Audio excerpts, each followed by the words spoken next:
Up, Mike's muted. What's good? What's good? We are back. One and only Paul Masson, live from Fayettenam. Normally we go live at 7 p.m. Eastern Standard Time, but I have a guest coming on from across the pond. He's overseas right now, so we're gonna compensate. Go ahead, hit y'all with that DJ sounds and that. What's up, my gunshot? My gun clock. There we go. There we go. We're live on Facebook, YouTube, and Instagram. Tomorrow we do live music reviews. We'll probably be back at 5 p.m. Eastern Standard Time again. Make sure y'all submit to livefromfayettenam@gmail.com. That's livefromfayettenam@gmail.com.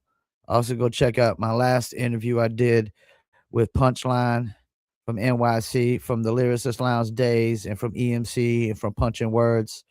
For all you real hip hop heads, make sure y'all like, subscribe, comment, all that good stuff. Instagram's looking a little slow right now, but it is 2 p.m. Eastern Standard Time, and I usually do go live at 7 p.m. Give our guests a couple minutes to join us. Matter of fact, let's see if he's. Let me text him, make sure we good. Where's he at?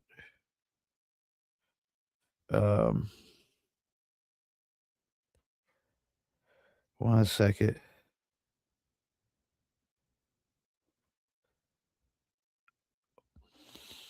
I hope he didn't get the times mixed up, because it is supposed to be 8 p.m. his time, and of course it's 2 p.m. here on the East Coast. And he's supposed to be tuning in live from France, so France is like 6 hours ahead of us. Last time we did an interview with somebody from France, it was DJ King Flow, and we go on live at 7 p.m. So it was literally like 1 or 2 p.m. over there in France at the time, which is like a crazy time to stay up for an interview. Like, you gotta be the biggest platform on the planet to have me up at 1 or 2 in the morning to do an interview. Let's see. He ain't text me back. Hopefully we got some good reviews tomorrow. Make sure y'all like, comment, subscribe, all that good stuff, as it's much appreciated, and it helps the algorithms as well.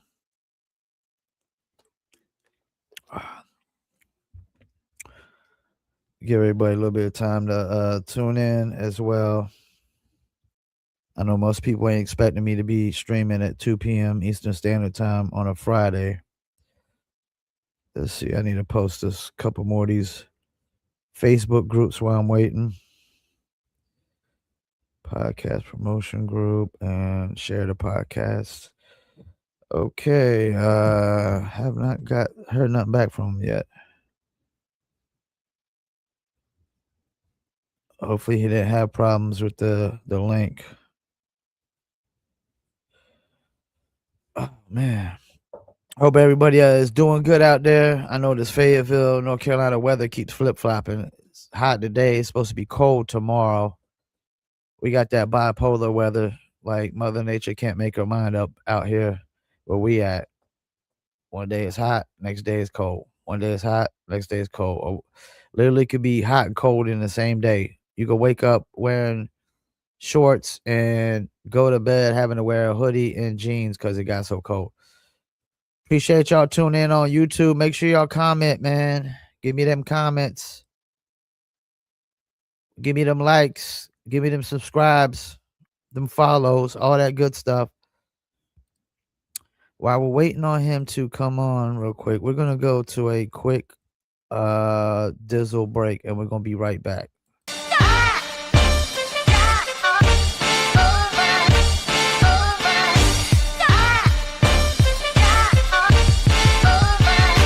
That dizzle ain't no joke, got me addicted, ain't no coke. Let's just have a toast. Anybody want some smoke? Cause it's up, I be dizzled up. Catch me sipping with my double cup. Can't just have one, you gotta double up. You pour it, gotta watch it bubble up. I ain't gon' lie, I cannot get enough. When Callie said I need another one, gon' have you coming back for more. But go get it while it's hot, before it be sold out in your stores. That dizzle.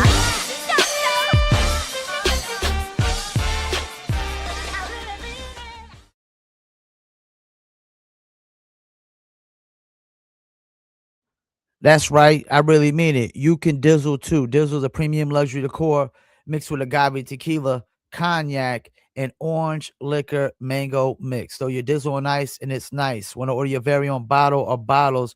Go to dizzlebrand.com. They also got the hoodies. I'm rocking one of the hoodies right now, the Dizzle Dodger hoodie, as I call it. It's the Dodger colors. So get the hats, the hoodies, the t-shirts, and much, much more. We also got if you're in Georgia, we still got some Dizzle cans. We got the canned Dizzles as well in Georgia and the bottles. I think they're at Bim's Liquor and I forgot the other one off the top of the head.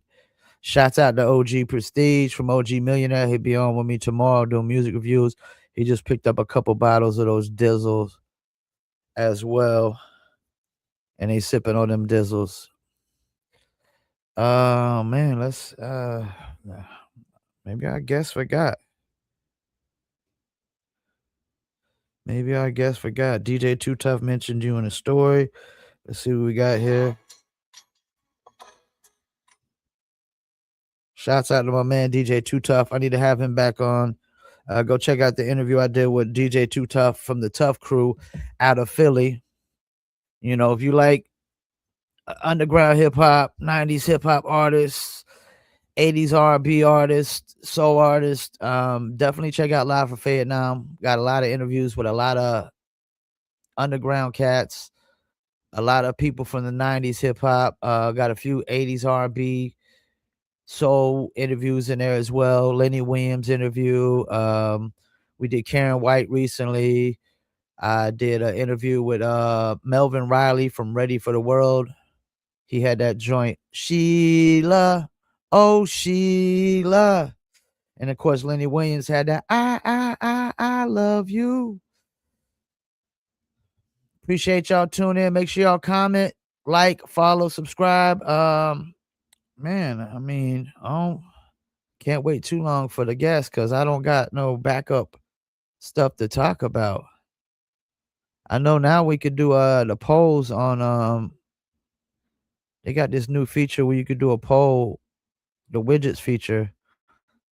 You could do a poll here on ChatGPT. We definitely gonna try that out. Probably do a topic and do a poll.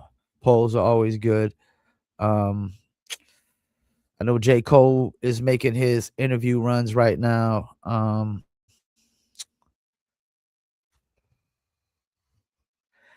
I'm not gonna lie. Some of the things they questions they asking and stuff, I don't know. It seems like J. Cole wants to be friends with a lot of people in the music industry. He's really concerned about keeping friendships, and I think that's why he didn't want to make it a competition with the Kendrick versus Cole, which Kendrick versus a Cole would have been a hell of a lot more interesting than Kendrick versus Drake. Like, there's no way Drake could battle anybody like Kendrick. And even though I thought some of the Kendrick songs like this and Drake were pretty whack, they're pretty annoying. But as a lyricist and a battle rapper, Drake wasn't gonna be able to fuck with Kendrick. Drake's not a battle rapper. Drake is a hit maker.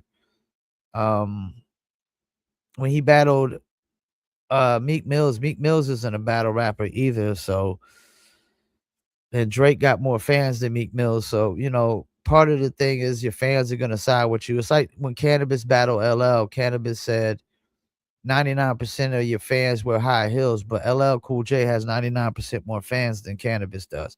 Always has, always will. I don't see our guest has not come on yet.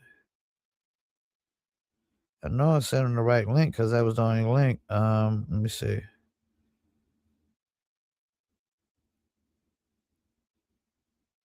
And I don't want to make assumptions because I mean we've had somebody get in a car wreck on the way to get back to do the interview.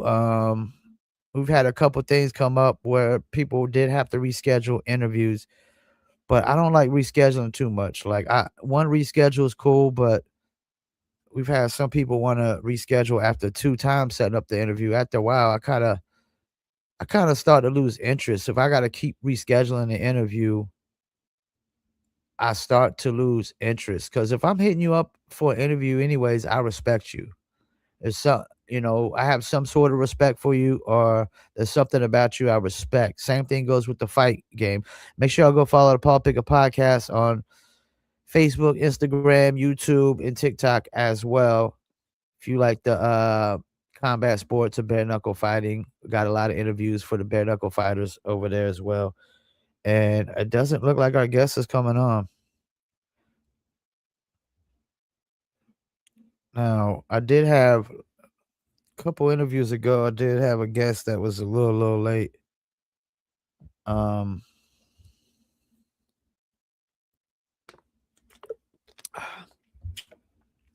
let's see why I'm waiting. Let's see if we can pull up some kind of hip hop news. Um, I don't know. Jack Harlow basically came out and said that after this album, he thinks he got blacker. I think he got whacker too, cause like people don't want to hear Jack Harlow singing neo soul. I hate to tell you that, Jack, but nobody wants to hear you singing neo soul. That's why the album sales have dropped. I think it was a bad move for Jack Harlow. Jack Harlow was known as a guy that I thought was going to be one of the better rappers in the game on the mainstream scale, based on some of the early stuff. But, he's been a big disappointment in my opinion. YNW Melly requests prison release yet again over alleged new evidence. Keywords is alleged. And who the hell doesn't want to get out of prison early? Ray J clowns Tyrese for disappointing versus battle with Tank. Kanye West fans aren't loving Nine Vicious on Bully. Ted Cruz responds to Drewski sketch mocking Erica Kirk. I ain't see that one. I don't know what the hell that has to do with hip hop though. King Combs did an attempted burglary at home with girlfriend. T.I. dips in middle of Tank versus battle. What the hell? He dipped in the middle of the versus battle? 50 Cent reacts to J. Cole revealing why 50 Cent didn't sign him to G Unit. What? I didn't see that one. Why the hell didn't 50 sign him to G Unit? I don't, first of all, Cole's not a G. He's not a gangster. Like Cole didn't Cole's brand don't fit with G Unit, first of all. Let's get that out the way. Told Cameron despite 50 Cent hearing multiple tracks from Cole. Let's see what this says. Come on. Click on the link. Why y'all ain't pulling up? And this ain't working. Why does it not open up? I don't even need to read it. He doesn't fit with the brand. Kanye West bully credits every feature and producer. Kanye West. Damn, Kanye going crazy on the news, right? J. Cole says Roc Nation helped him secure his masters with new deal shift. That's what's up. That's what's up. I didn't think Roc Nation was gonna try to screw over Cole anyways, because Cole is the biggest rap artist that Roc Nation has ever signed. He's the biggest rap artist that Jay-Z has ever signed. He's bigger than Meek Mills. Not Meek Mills, Memphis Bleak. He's bigger than Young Gunner's Freeway. He's bigger than Benny Siegel was.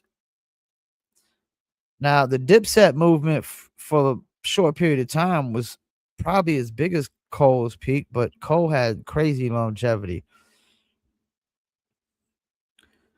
J. Cole explains how Cameron jumped the gun on a lawsuit against him. Yeah, he did. And if I was Cole, I would have never showed up.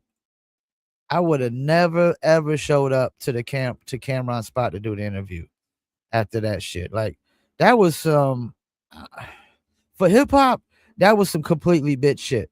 First of all, you didn't have no contractual agreement stating that Cole was supposed to do a feature.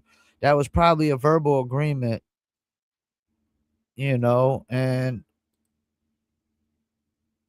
yeah, like Cole's probably still gonna do the feature. I'm pretty sure. Cole came on your podcast and probably one of the most watched podcast interviews there is. I mean, Cole don't do a lot of interviews. He doesn't do it. And I think hip hop losing Cole, like if Cole actually is done making albums and done making songs and he's gonna focus on Jay-Z shit, like I've heard, like just business shit, it's not good for mainstream hip hop. Cause then all you got left really is Kendrick. There's not a lot of hip hop artists in mainstream hip hop. I guess you could throw in Rick Ross, maybe Kanye West. I guess you could say Big Sean, but there's not a lot of hip hop artists. Most of the artists that they call hip hop artists or put under the label of hip hop, they're not hip hop artists.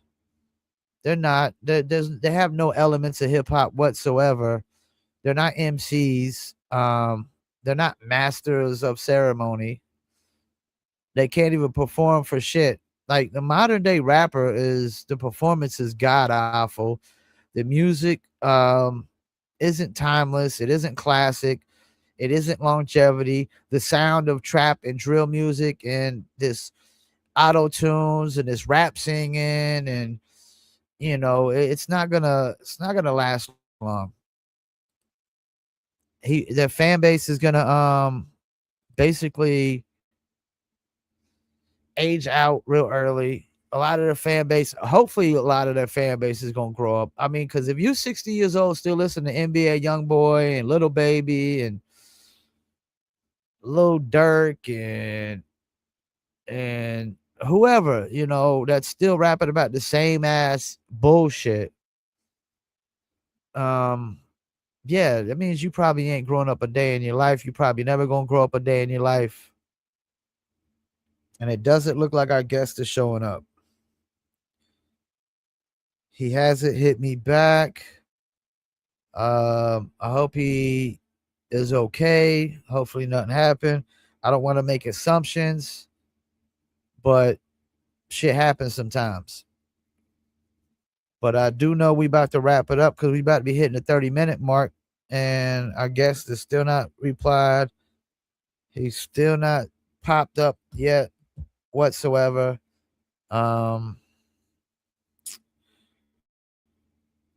So yeah. But I just think it's not a good thing for mainstream hip hop if Cole just stopped doing music. There's not a lot of real hip hop artists in the mainstream anyway. When you talk DJ, graffiti, fashion, like I wouldn't call a lot of this fat. I wouldn't call wearing skirts, men wearing skirts and stuff in hip hop or so-called hip hop. I wouldn't call that hip hop at all. I would call that rap culture. And I think that's the thing. A lot of this stuff is rap culture. You know, popping pills, doing drugs, the feminism of hip hop, rap culture, like dudes wearing skirts and some of this feminine ass outfits that they wear. They definitely is a emasculating period of rap culture that people are trying to push. None of them spit bars. None of them have great deliveries. None of them have great concepts. None of them can rap past basic ABC 1 2 3 rhymes. Cat in the hat, that's all they are. They're cat in the hat rappers for the most part. Most of them. Um, None of them really rap anything positive. Even a cat like Pac was give you a balance of like negative tracks and then positive tracks. He might be doing a track about shoot 'em up, bang bang track, and then he does a positive track right after or something. You know,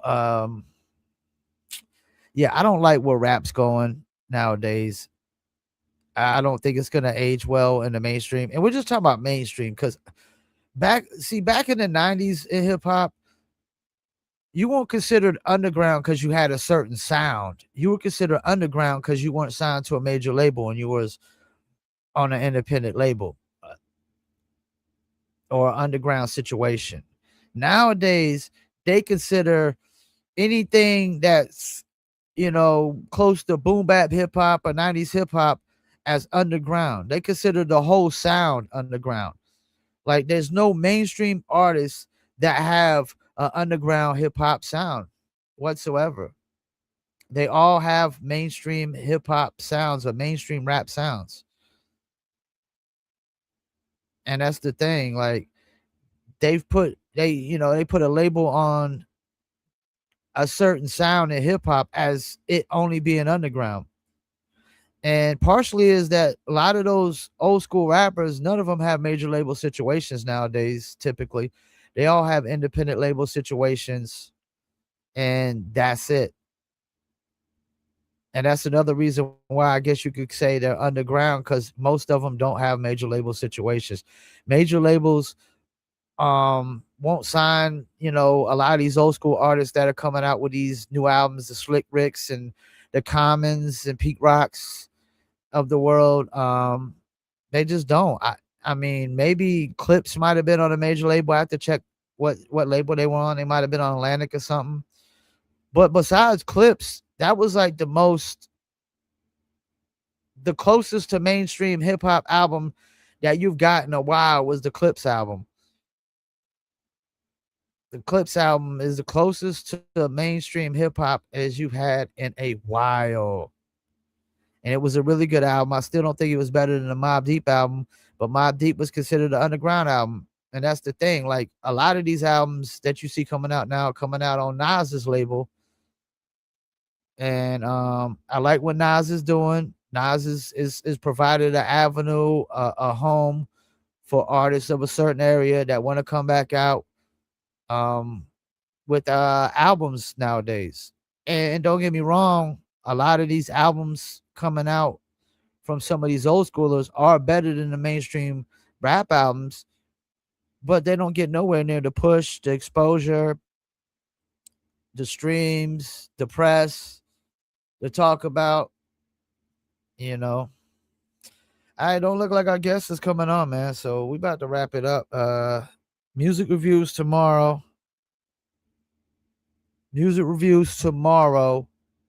At let me make sure. Let me see.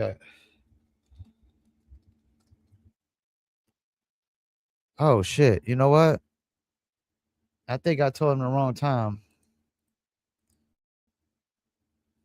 I think I told him the wrong time. I think I told him 8 p.m. his time, and it's actually 7 something p.m. his time. So they're actually 5 hours ahead of us, which is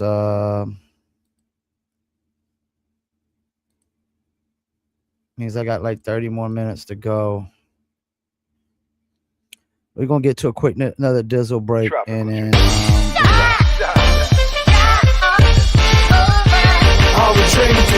me and my team, whenever we link up, they gotta be drink up. We sit down and relax and have few glasses when there's things to think about. Like I'm nice with the boss when I tend to the boss, and I'm not talking drink ups. So tell the bartender that's tending the bar to please pass me a big cup up. And tell that waitress that's waiting on us to put a little ice in it. Now watch the ice become weightless like the spaceships that I be sitting in. Now wait and listen, no, you're waiting for that tropical twist that'll tickle your taste buds. Now taste some. Yo, I insist it's the Dizzle.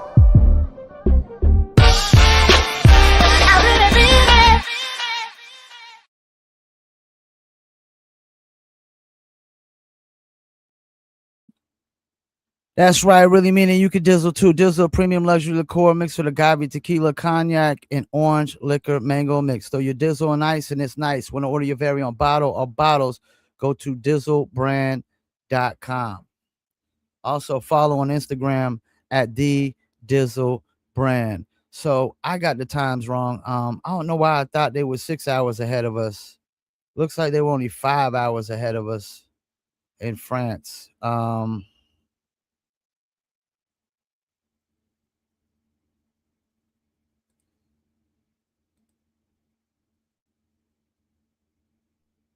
Looks like they're only 5 hours ahead of us, so I got to kill some time here.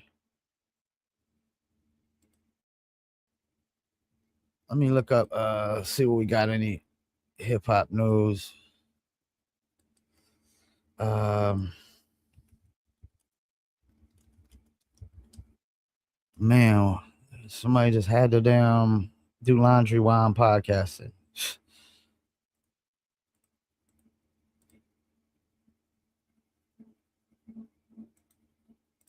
Literally couldn't wait. Okay.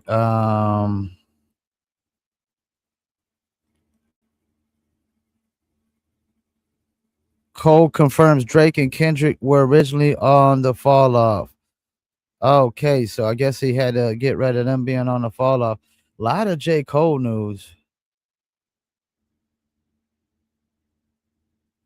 A lot of J. Cole news.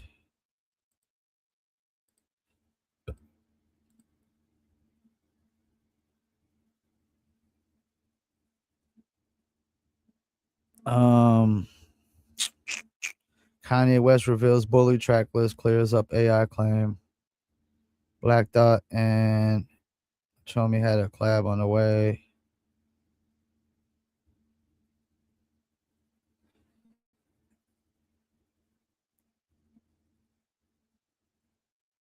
Uh, Reveals his favorite songs in the fall off. Let's see.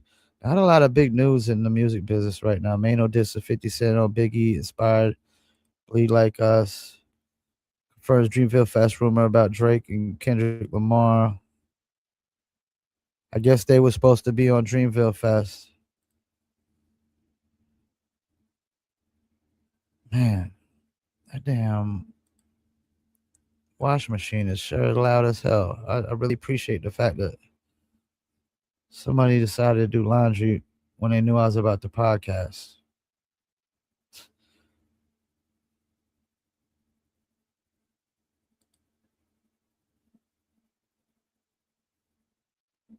I didn't even know Tyrese did a versus with Tank. I mean, tells you all you need to know about that.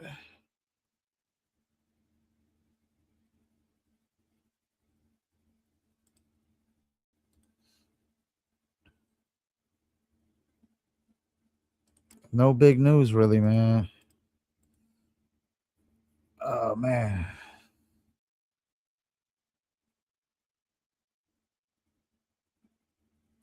OJ the Juice Man, rapper had serious medical emergency in custody. Unjust arrest. Yeah, that's the thing. Every arrest on the planet, people want to say is unjust arrest. Serious medical. So while in custody, suffered a serious medical episode related to type 1 diabetes, required emergency treatment. Hopefully everything's getting better with him, but um nobody ever says they did it. Everybody always says they innocent. That's for sure.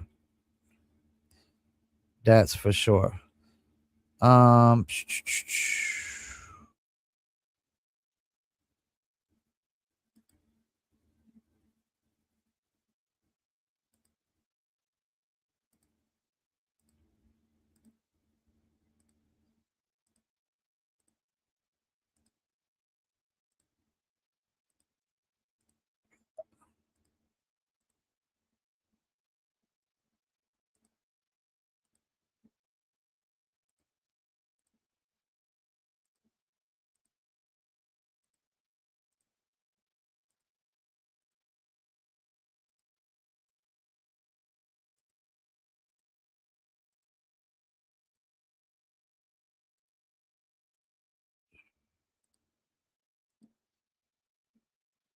Oh man, you know what? Think while we waiting, we gonna let's pull up some OG Millionaire music.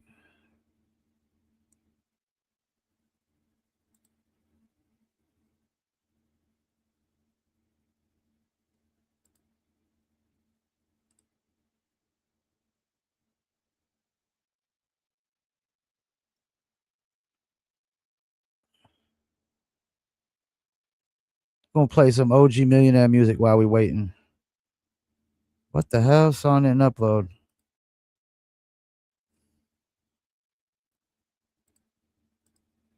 Load up. Oh. That was a WAV file. That's why. All right, hold up.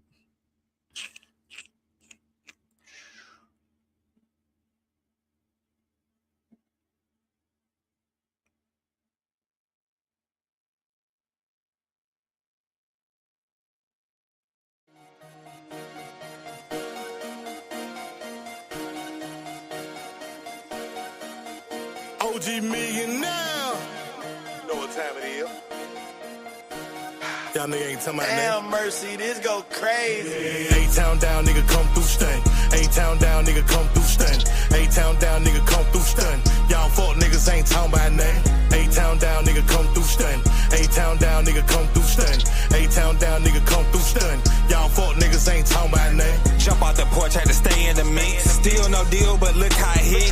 Every day hustling, trying to get rich. DMATL, all of my fits. Whole team on, you know that we lit. Step out fresh, just like me. Trips out of town whenever I vent. Nothing but cash talk, they got me bent. Nothing but cash talk, they got me bent. OG millionaire, know we the shit. Come through stunning, we taking your bitch. With your Mercy beats, it's nothing but hits. Westside nigga, we taking this shit. I don't even care who you came here with. I'ma keep kicking this Westside shit. To the whole world screaming, hell man, bitch. Got a pack of this shit so quick, this shit so hard. Gonna put them on their back like, oh my lord. My lord, why is hitting so pure? Look, they stuck on the floor and they trying to get more. They sore in the body from it doing that shaking. Jack up the prices, they still gon' take it. Crave it, pay for it soon as we make it. Banking, ain't think about who niggas hating. A-Town down, nigga, come through stun.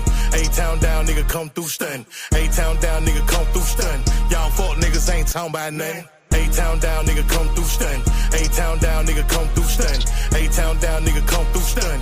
Y'all fuck niggas ain't talking about nothing. Jump out the porch, had to stay in the mix. Still no deal, but look how it hit. Every day hustling, trying to get rich. DMATL, all of my fits. Whole team on, you know that we lit. Step out fresh, just like me. Trips out of town whenever I vent. Nothing but cash talk, they got me bent.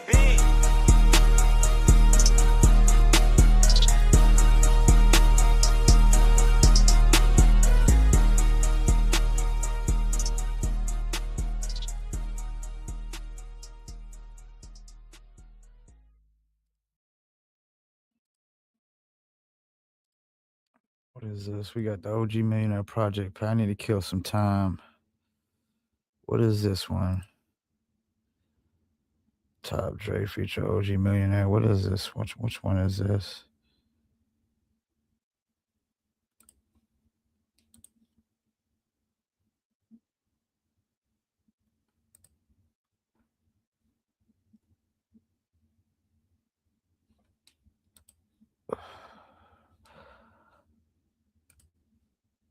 Let's see what we got here. We got chopsticks. Chicken fried right with them chopsticks. Ride with a bad bitch. I got this shit that you can't miss. Me and fake niggas, we don't mix. Chicken fried right with them chopsticks. We ain't going for that funk shit. Chicken fried right with them chopsticks. We ain't going for that funk shit. 40 cal look better. These niggas after my cheddar. Her pussy wetter, I'm ice cold. Better wear your sweater. 20 East, I'm headed. She ain't cutting, didn't get it. Baby must be a 10-piece. Extra fries and ketchup. Ass on the dresser. Ass in the Tesla. Y'all niggas is too young. That nigga to test me. Checked out in profession. Bad bitch obsession. And I ain't talking Calvin Klein, but she model one feather. Y'all niggas know better. Willy Millie won't let up. Bigger bacon, even better hoes. Horse man on my sweater. Chicken fried right with them chopsticks. Ride with a bad bitch. I got this shit that you can't miss. Me and fake niggas, we don't mix. Chicken fried right with them chopsticks. We ain't going for that funk shit. Chicken fried right with them chopsticks. We ain't going for that funk shit. Chicken fried right with the chopstick. Kicking game from my pulpit. Yeah, I'm back on my bullshit. Being Willie with a full clip. Getting top dog like some cool whip. OG millionaire is who you with.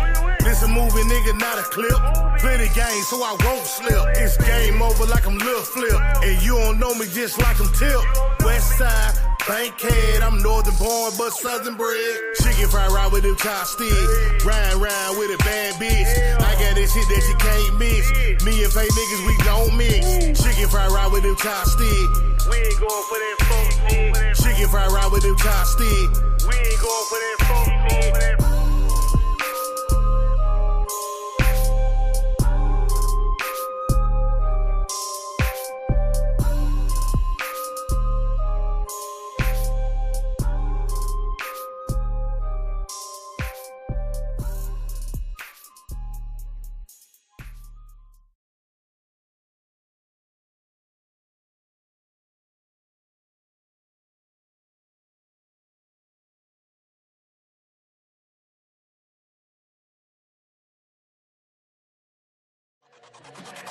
Weed, I got it.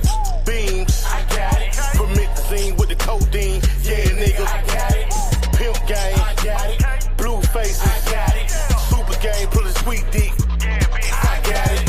Hoes, I got them. Sixes, I got them. Ride around gorilla niggas, yeah, nigga, I got them. Trees, I got them. G's, I got them. Your bitch in the front seat, yeah, nigga, I got them.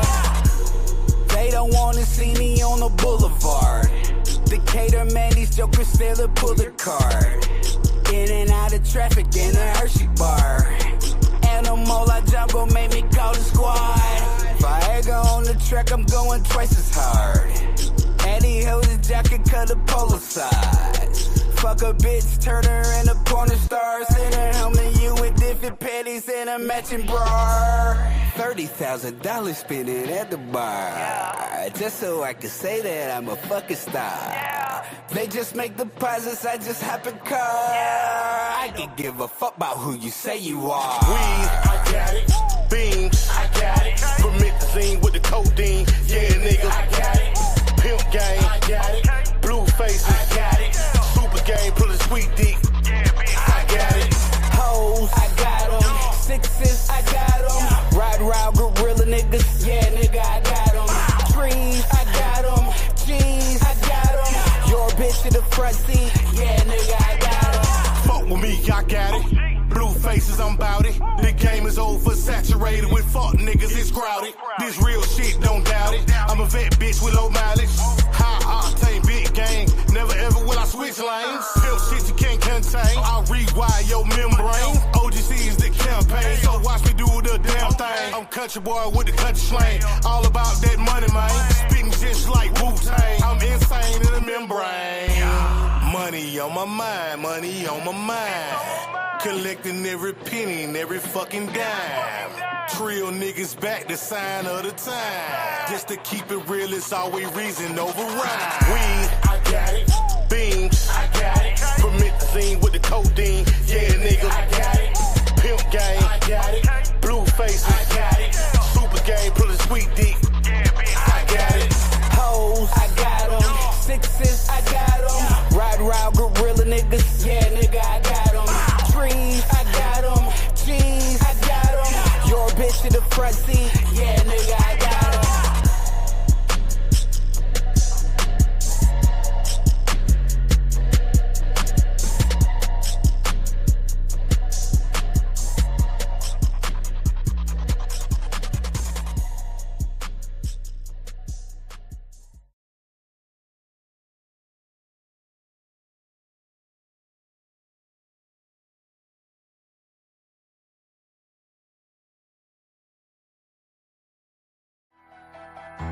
Top Drake.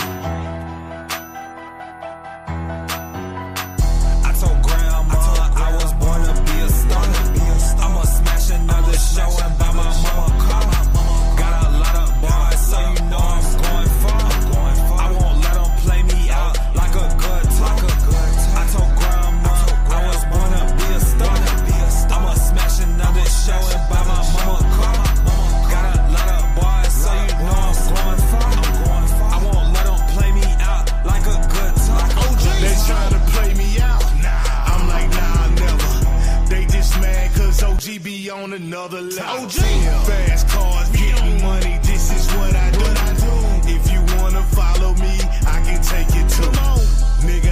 drip? Can you follow the script? Can you learn how to whip? To get that whip, to get that bad bitch, to take exotic trips. Or you wanna stay in the hood and fuck with the real? I ain't with that local shit, Mr. International bitch. And let you know one thing, this nigga never counterfeit. Let's get this money quick and watch that money flip. Not just a businessman, yeah, I'm the business bitch. I told grandma I was born to be a star. I'ma smash another show and buy my mama car. Got a lot of bars, so you know I'm going far. I won't let them play me out like a good talker. I told grandma I was born to be a star. I'ma smash another show and buy my mama car. Got a lot of bars, so you know I'm going far. I won't let them play me out like a good talker. Okay, I'm back in this bitch, finna show these niggas just how we is. Getting them props for what we did, ended the drop on what we get. This how we live, gymnastic tricks, land on our feet, standing after a flip, sticking these landers with nothing but hits, straight in the jaws like getting bit. Choke on the spit, too much to chew it, nigga don't do it. Try me fucking with 5-6 niggas, I'm finding a medic to give these niggas the Heimlich. Find me sliding on niggas, riding on niggas. If we looking for them, they hiding them niggas. I don't even know how you ride with them niggas. AMF, we grinding them figures, we bigger than hype. Fuck y'all type, you can't resist the shit you like. Tell you it's something you don't wanna fight. Swallow your pride and don't deny. I'm fly like kites, out of your sight. Niggas can't see me, not even whites. Call them and them and start up a fight. Only the underdog cause of the hype.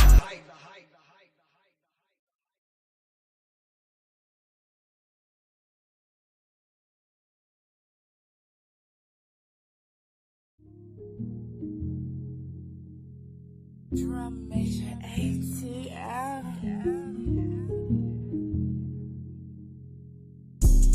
You the one I'm into. You the one be blowing up my mental. Yeah, you so bad that I miss you. You the only one I can talk to when I got issues. You the one I'm into. You the one be blowing up my mental. Yeah, you so bad that I miss you. You the only one I can talk to when I got issues.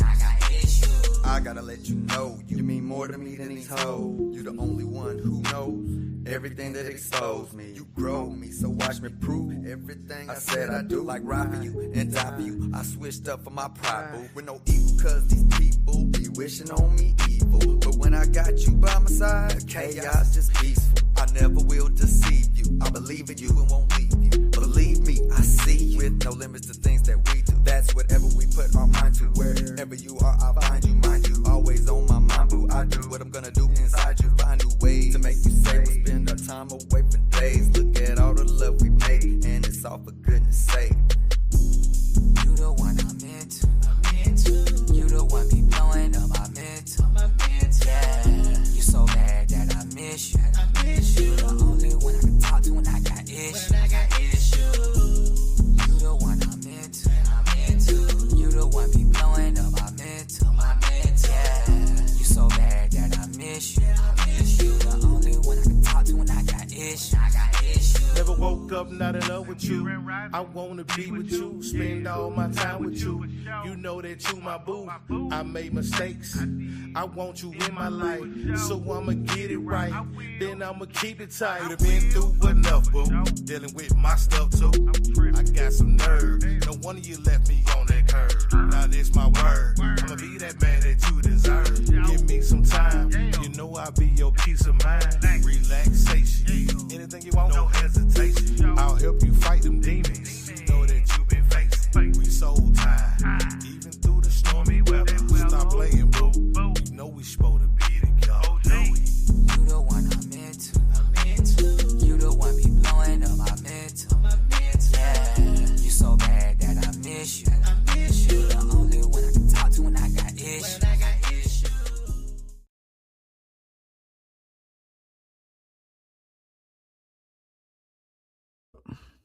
Yo, we about to get to a quick dizzle break, and I'll be right back. That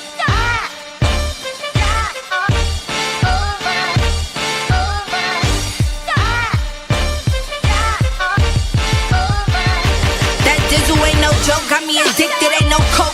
Let's just have a toast. Anybody want some smoke? Cause it's up, I be dizzled up.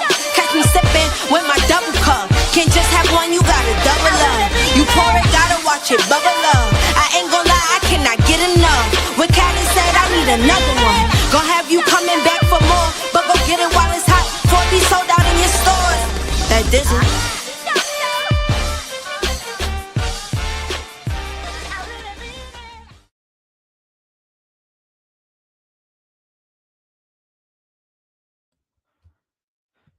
That's right. I really mean it. You could Dizzle too. Dizzle's a premium luxury liqueur mixed with agave tequila, cognac, and orange liquor mango mix. Though your Dizzle on ice and it's nice. Want to order your very own bottle or bottles? Go to dizzlebrand.com. Follow at the Dizzle Brand. We're gonna play one more little record while I'm waiting. This is a throwback record. Me and Mr. Jones. Let's see what we got here.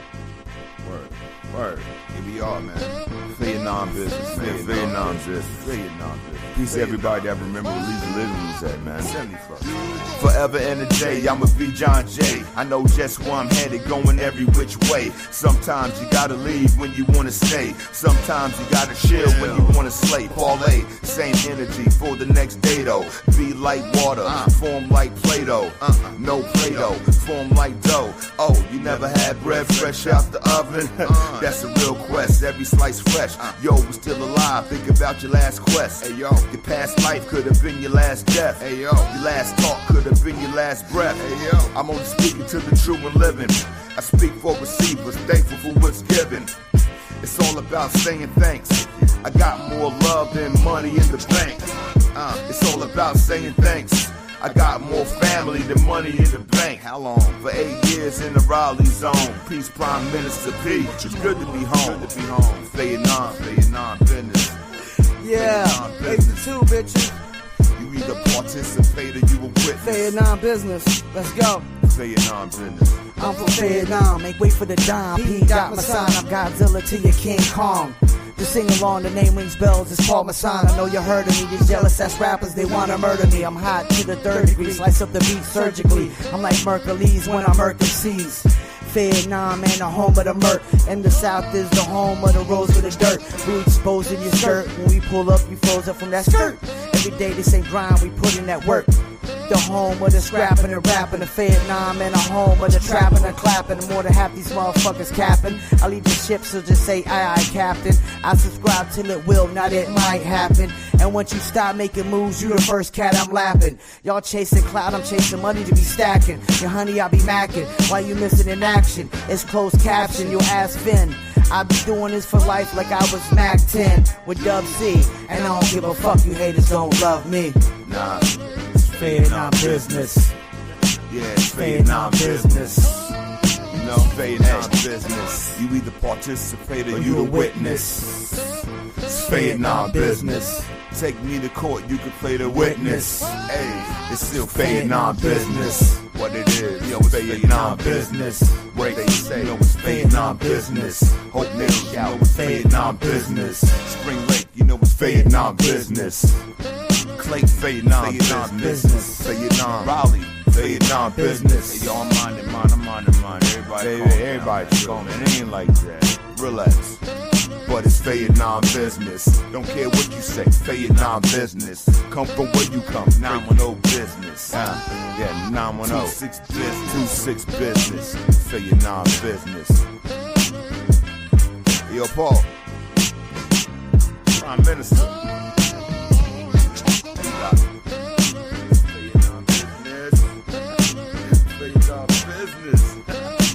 God is my witness. Every day, man, Vietnam business.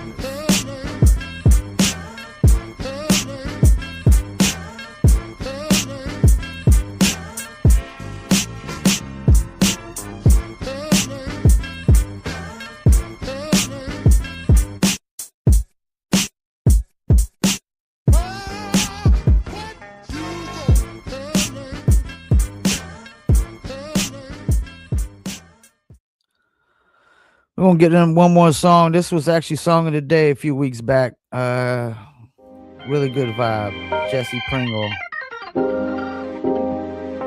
Mercy by Jesse Pringle. Gotta get motivated. Lord have mercy. mercy on me. I fell in love again. Oh, this woman, this woman, this woman, this woman, this woman. Where did she come from? I was cool. See, I was doing my thing, independent. But she needed a ride, and I seen them thighs, goddamn them eyes.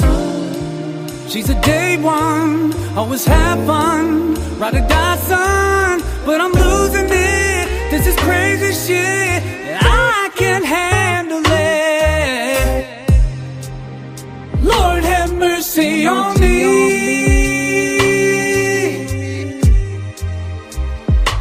Fell in love again. Oh, this woman, this woman, this woman, this woman, this woman. She played a trick on me, and now I'm in too deep.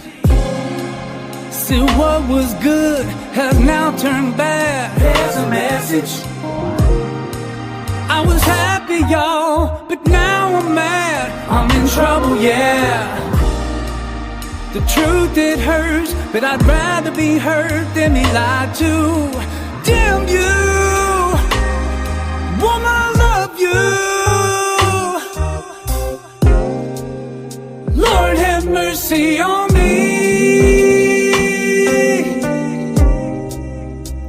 I fell in love again.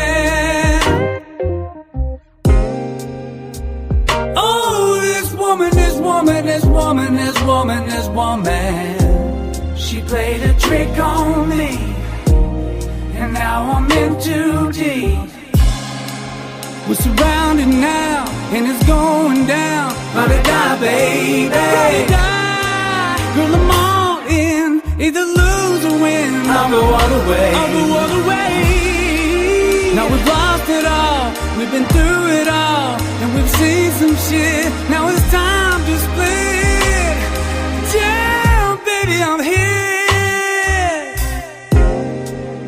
Lord have mercy on me.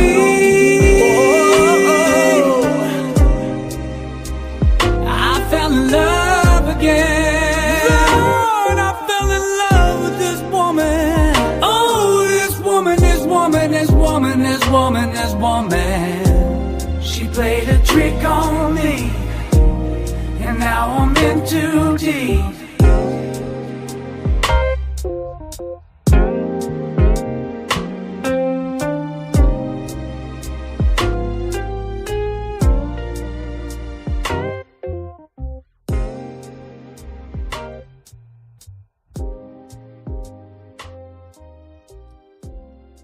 No, man, that was some soulful music right there, yo. Shouts out to Jesse Pringle. That was Mercy. Actually got Song of the Day some weeks back. And go check out the interview on Live for Fayettenam with Jesse Pringle. And Jesse Pringle also fought in the BKFC bare knuckle as well. And, you know, I do a lot of the bare knuckle fight interviews. So that was always a plus for me. Our guest should be coming on here in a few minutes. I definitely had the times mixed up. Definitely had the times mixed up.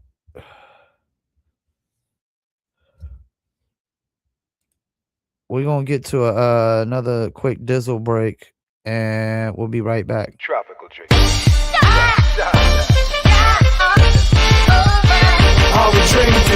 Me and my team, whenever we link up, they're gonna be drink up. We sit down, relax and have few glasses when there's things to think about. Like I'm nice with the boss when I tend to the bars, and I'm not talking drink puffs. So tell the bartender that's tending the bar to please pass me a big cup up. And tell that waitress is waiting on us to put a little ice in it. Now watch the ice become weightless like the spaceships that I be sitting in. Now wait and listen, no, they're waiting for that tropical twist that'll tickle your taste buds. Now taste some. Yo, I insist it's the Dizzle.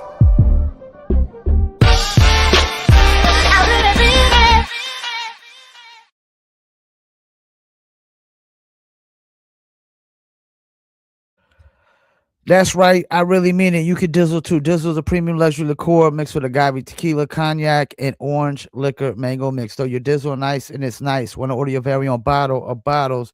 Go to dizzlebrand.com. They got the hats, t-shirts, hoodies, and more. This is one of the hoodies right here. This is the Dizzle Dodger hoodie, as I call it. And Dizzle was established in 2001, but it was bottled about 2 or 3 years ago.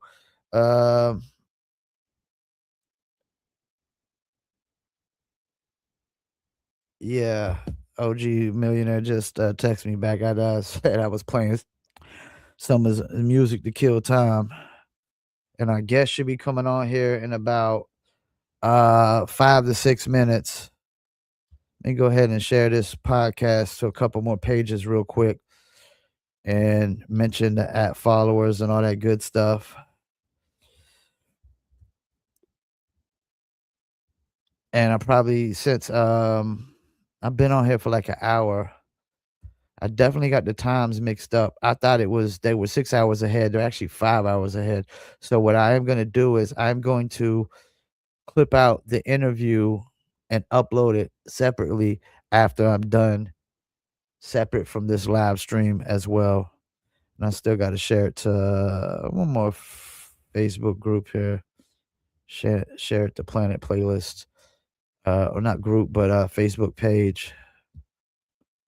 And then mention everybody on that as well. And then we should be good to go because he should be popping up here really soon.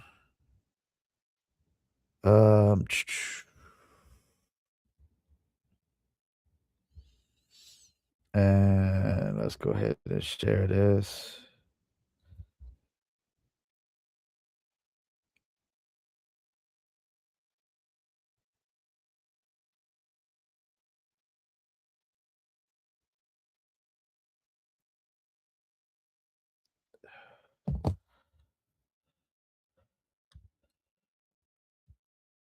All right, so bam.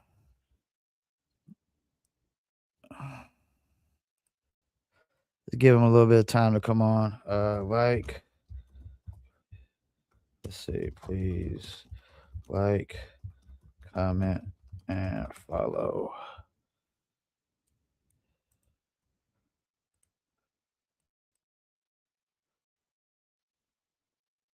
Let's get on Instagram. Let's go ahead and shouts out to my man Savage Combat Sports Media. Appreciate you tuning in.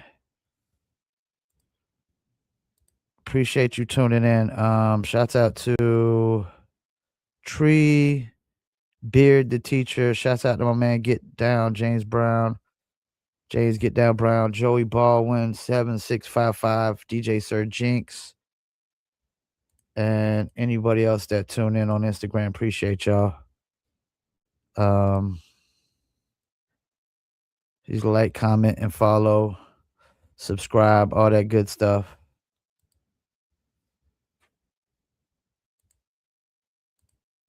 Guess should be popping on here in about three minutes from now.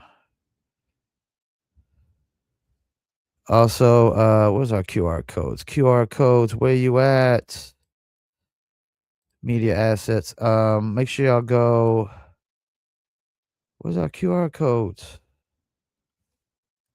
Make sure y'all go to Dizzle Brand, scan that QR code, and that'll take you to dizzlebrand.com where you can order your very own bottle or bottles. Dizzle is available in Arkansas, California, Missouri, and Georgia, Arkansas, California, and Missouri. Hopefully coming soon to a city or state near you as well.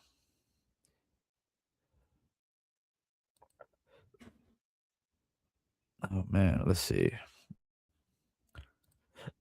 Make sure like, comment, subscribe.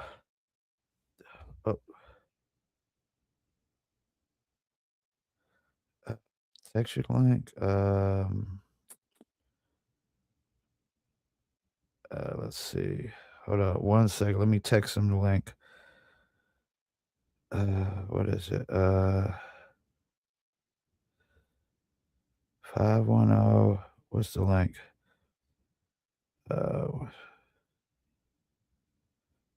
Okay. Was it 510-774-5940?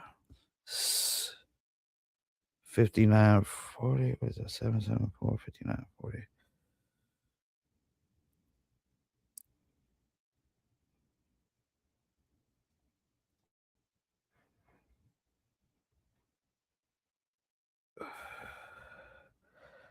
Okay, hold up. You want me to text him the link? Let me text him the link. Come on, load up. Load up.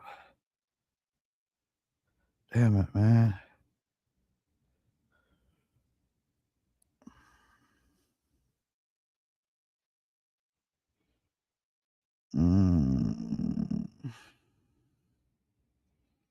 Make sure we got it right. So it's 774-5940. Okay, hold up.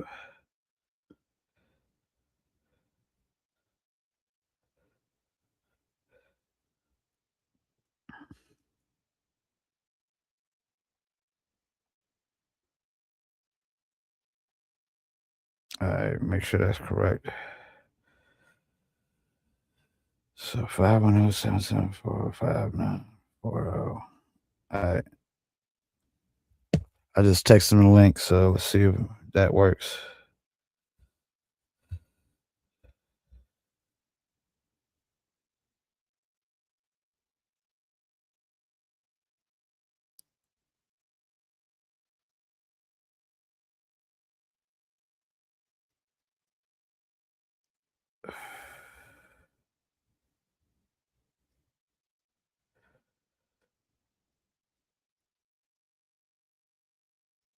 All right.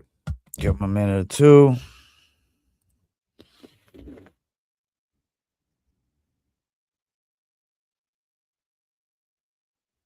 Shouts out to my man Cool Kim. Go check out the interview on Live for Fayettenam as well.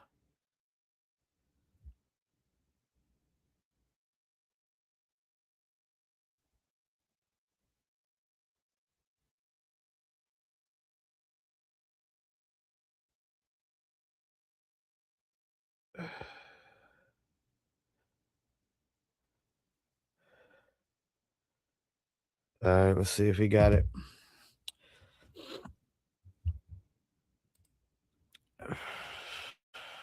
Weezy on Long Standing Dinner with Jay-Z. Little Baby played with Cardi T's new music ahead of.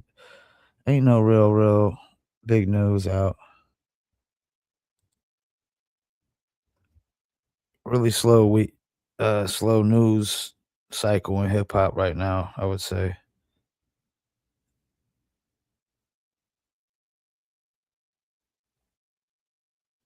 Okay, I just sent him let's see, make sure you got it. Oh, there he goes. All right, let's introduce our guest properly. He's originally from Oakland, California, but he's coming live from France. He's part of a few different groups, Quantum Projects, The Mighty Underdogs, Lateef and the Chief, and hopefully I got this name right. I think it's Lateef. And he also has some solo albums as well.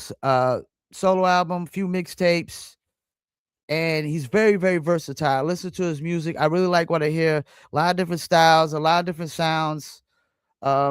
He's dabbled in other genres as well. Let's bring on the one and only Lateef, the Truth Speaker. Lateef, Hello, how you sir. doing? I'm doing good. How about yourself? I'm doing good. I was out off an hour. I thought it was actually y'all were 6 hours ahead and y'all were 5 hours ahead actually. Yeah. Paris and the UK are a little bit off, but yeah. So did I pronounce that name, the group name right with Lyrics Born? Is that Lateef? You did pronounce it right, which is not everybody don't do that, but yeah, you did. Okay. And that's basically your name and Lyrics Born put together, right? Yeah. Yeah, like Monifa or something. So let's start up. You grew up in Oakland. Yes, sir. Right. What moments in your childhood shaped your voice that we hear today in the music? Oh wow, that's tough. I have a lot of different. Um, I would say I've gotten a lot of different contributions from different teachers. Mhm. Um, I think for rap, there were certain moments early on that really uh, shaped it. Certain songs really. I always thought, uh, "Come along and ride," "Fantastic Voyage," by Slide, Lakeside. slippity slide, yeah. Had a little rap in it. But even before that, my father was a big. He used to do a lot of bebop, and so he would play like Lambert, Hendricks, and Ross and stuff like that. Okay. And particularly, there's a song that me and Gab used to bug out on when we first met called "Cloudburst." Um, and in it, I mean, the dude is really rapping well, and so stuff like that. Even stuff like Trouble Man, Marvin Gaye. There were certain songs to me that I always kind of heard, and that for me were kind of preludes to what would one day would coalesce into hip hop. My dad was a big Watts Prophets fan, so I would hear that. Gil Scott Heron, stuff like that. So hip hop wasn't, when it started to kind of emulsify into an idea, I had heard the ideas coming for a long time, and they made sense to me. Yeah. Even Stevie Wonder, you So know. hmm okay. Yeah. So you mentioned your father, and I noticed hmm both of your parents had connections to the Black Panther movement. How hmm did that influence your perspective as an artist? I think even more than an artist, just as a person, I think that it really entrenched me. That in the Bay Area entrenched me in a very strong, um, maybe maybe it wasn't totally sane, but an idea of just doing it yourself, of um Okay. of self realization and self dependence and independence in that way. And I've always, since I started, I've always been independent and believed in independence as a way to get things done. And I still do, now to this day, I'm still doing it independent in a lot of ways, in a lot of different ways. So yeah.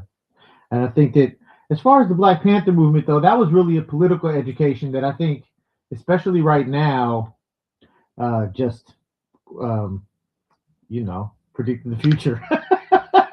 It's what it is now. The things that we were warned about and warning people about at the time, it's just Yeah. very much come to pass at this point. And I think that's one of the reasons I was a little bit prepared for this. Especially after the first go round with what was going on in, what was that, 2016. I just kind of saw what was coming and was, moved appropriately. And also some serendipitous stuff happened that landed me out here in France. But yeah, word. So you formed this group with Lyrics Borns, and how did that duo form? I mean, when we did it, it was a very kind of we were young. We were on the same page creatively. We were growing together as Okay. well as with Blackalicious and DJ Shadow. Um, and all of those things all together led to us just sharing ideas and crystallizing ideas together that were, in retrospect, very forward thinking and still get duplicated and replicated to this day. I'm proud of a lot of that work. And it was a real baptism for me in the industry. And I think Lyrics Born as well.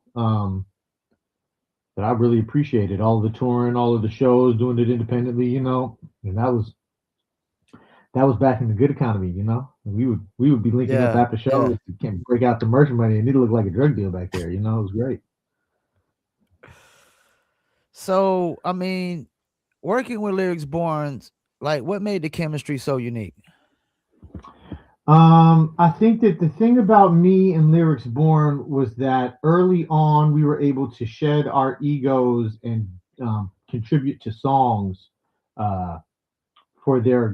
for their greater good. And that's, so you have a lot of Yeah. trade, a lot of back and forth and stuff on our stuff, and a lot of that stuff I really couldn't tell you who wrote what today. We wrote the songs together. If somebody Okay. had a good idea, then the good idea won, and we didn't fight for our own. I mean, we fought for our own ideas, but if somebody had a good idea, it's a good idea. You said it's a good idea, and you put that in there, and even if it was on your part of the song, you was gonna say the part. And that's just how Yeah. it was. So I think that was one of the big parts of our chemistry, and we still have it to this day. We still work on songs, still work on music. Um, I would say it's a trip now because our understanding both of songwriting and making stuff is so much more developed, Uh-huh. and and we still are able to help each other clarify our ideas and come out with good ones. I did a bunch of co-writing on his last record that he just put out, and some of that stuff was really well received, and I was really happy to see that because we both worked on it and worked hard on it, figuring out what the ideas were and the order and all this stuff. So that was great. I still enjoy and learn working with Lyrics Born to this day. So yeah. So you brought up that y'all don't have an ego when y'all did the albums together and stuff. Did you think that's basically the downfall of most groups is the ego? It's hard for me to say, not the groups I'm in. um, it's hard for me to speak to other groups. I see it sometimes with other groups, and it seems like maybe that's a factor. And I think that I think one of the things about Lyrics Born and I, and the reason that we could operate egoless is because we were both supportive of each other. Okay. when when Yeah. when Lyrics Born wanted to go work on a solo record, it wasn't like I was like, "Oh man, you got to do. I'm going to control you." It wasn't like that at all. It's never been like that between the two of us. And we support each other in our various endeavors, not even just music. Family, whatever. Other things that you're interested in. So I think that's really where a lot of that chemistry is, and all of my relationships with all of the quantum folks, all the artists, the friendship. I decided early on that the friendship came before the music, and Okay. and as a result, I'm still really really good friends with everybody in it, from DJ Zen, Chief XL, and I have a new Lateef and the Chief record. That's not Nobody's heard it yet. It's not. We're about to start letting some folks listen to that. Me and DJ Shadow talking about working on a new song right now. That's my guy. Uh, yeah, man. Even DJ Zen, who does all of this writing and stuff, who the book, just came out with his Bruce Lee book. I Okay. see and I talk to him. He helps me work on. I have some writing projects, and he helps me on those. So the friendship has always been most important to me of those relationships, and I still, I still do that. I'm like that with a lot of folks that I work with, to be honest, man. Fatboy Slim. I go kick it with Fatboy Slim sometimes at his spot. Just go kick it. Mm. I step out of France. I go to the UK for a couple weeks, and I'm chilling with my homie. It's not working on no music or nothing. We just chilling, having dinner, going out, going whatever, grab some food, whatever. Yeah. Well, that goes into my next question. So you work with Fatboy Slim. How different is it collaborating across genres? This is something that I always thought was interesting. Some of the stuff that I've done with Fatboy Slim has been lightweight hits. We got nominated for a Grammy for one of those songs. Yeah. And I've always felt like, a lot of the stuff that I like the most, it gets called pop nowadays, whether it be Outkast or Lauryn Hill or something like that. I think about how if those records didn't blow up, they wouldn't have that label at all.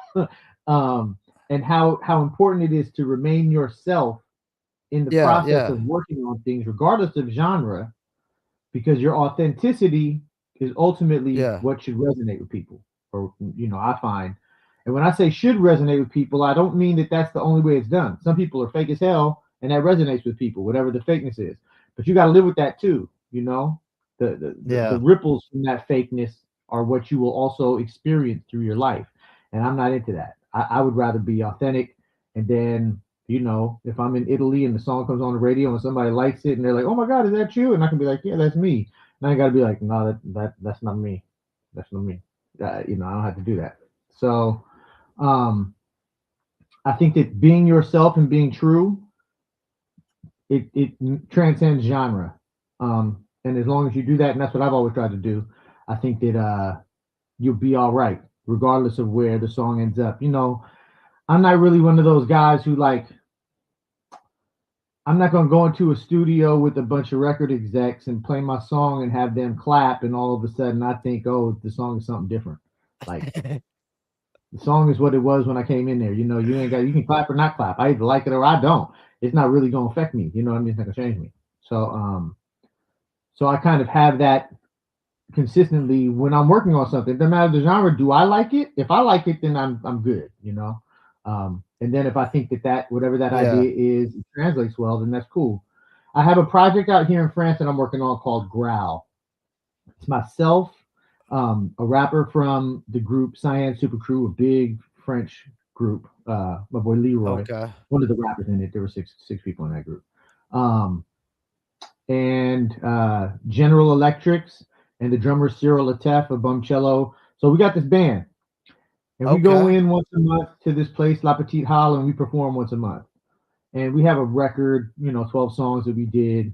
And I had my ideas, it's the first time that I've done a record and then played it before the record came out. Usually I make a record and then I sit there and I say, oh, this is the best song or that's the best song. We should put this one out. This is a single. This will be on radio, whatever, And with this project, it's been different because we go in and we perform it for people. And the people dictate what the set list has. We have ended up dictating what the set list is. And songs that I was like, that's just all right, have ended up being the obvious runaway hits. Like if there are hits on this record in order, it's one of those things where when you play it live, your opinion actually, even as the creator of it, starts to matter less because people will tell you what they like the most. They turn a lot of for this. They gravitate to that. You can see it when it happens. And I think that's different and has kind of changed some of my ideas about, I don't know, my ear or my ability or not, my inability to hear hits. I don't know. Because the two songs that resonate the most when we perform them live are not the two songs that I would have picked off of the record for singles.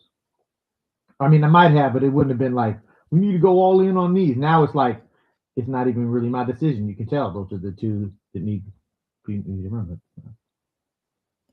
Well, I always felt like a lot of artists make music for themselves when if you got a certain core fan base, you really should be making the music for them. I think I would kind of flip that around a little bit in the sense of like I see some artists that will have a hit and then like have some kind of weird resentment for the hit, like you wrote the shit and it blew up. Like if that's what the crowd want to hear, don't go out there and not play it. You got some kind of emotional thing going on with the song. Give the people what they want. You wrote the song, that's their song. Go out there and see it. I go out, I still do Lady Don't Take No to this day because if somebody's there from the Bay, that's probably what they came to hear. And, I can feel how I want to feel about it. You know what I'm saying? They like what they like. And there is that. Like, there are some songs that I've written that I really like a lot. I enjoy that song that I wrote, But if nobody ever has to hear about it, that's great. That's great that I like it. You know what I mean? I can go listen to it when I want to listen to it. But if I'm going to go do songs for other people, then I need to get kind of an idea of what it is that they're vibing with and what it is that resonates with them and present that to them. I don't know that you need to necessarily make music for other people, but I think that once you present your music as yourself and as your offering, you don't the options or choices for what it is that you're going to play to a certain extent, they start to get taken out of your hands if you're lucky enough to have people listen and like them. Those are the people right. showing Everybody isn't that lucky. That's right. Some people just always listening to their own stuff like, man, this is great. And whether you right or wrong don't even matter. You know what I mean? It's other people, I know tons of people that have records that they've never released, and that's awesome. Maybe that is the best record that was ever made. It just doesn't count. Because nobody knows. That's right. Nobody knows. It's a great piece of art you get to enjoy and hopefully learn from and grow from and discover new things about it. But we don't all get that enjoyment, and therefore, in terms of the community, it just doesn't count. You know. So you've been in this underground scene for a long time now. The Is the era feel any different than back in the days? Yeah, definitely. What's Definitely. different? I think, um, I talk about this sometimes, and I just feel like, you know, selling records used to be more like selling drugs. Yeah. And now selling records is more like pushing an app, Okay. and it's not the same thing, you know. Online marketing is not the same as hand-to-hand crack sales. Nope. Um, and I come from the era of hand-to-hand crack sales, and I was good at that. Um, you know, and that's kind of still what I kind of do. Sell crack. No, I'm kidding. But I'm still out here. I actually enjoy selling physical product more than I enjoy selling digital product. Straight up, like I like the creative process that goes into creating something that somebody gets to experience. I like the creative process that goes into making an album. I like to create both physically and on the mic in the whole studio. All la la la.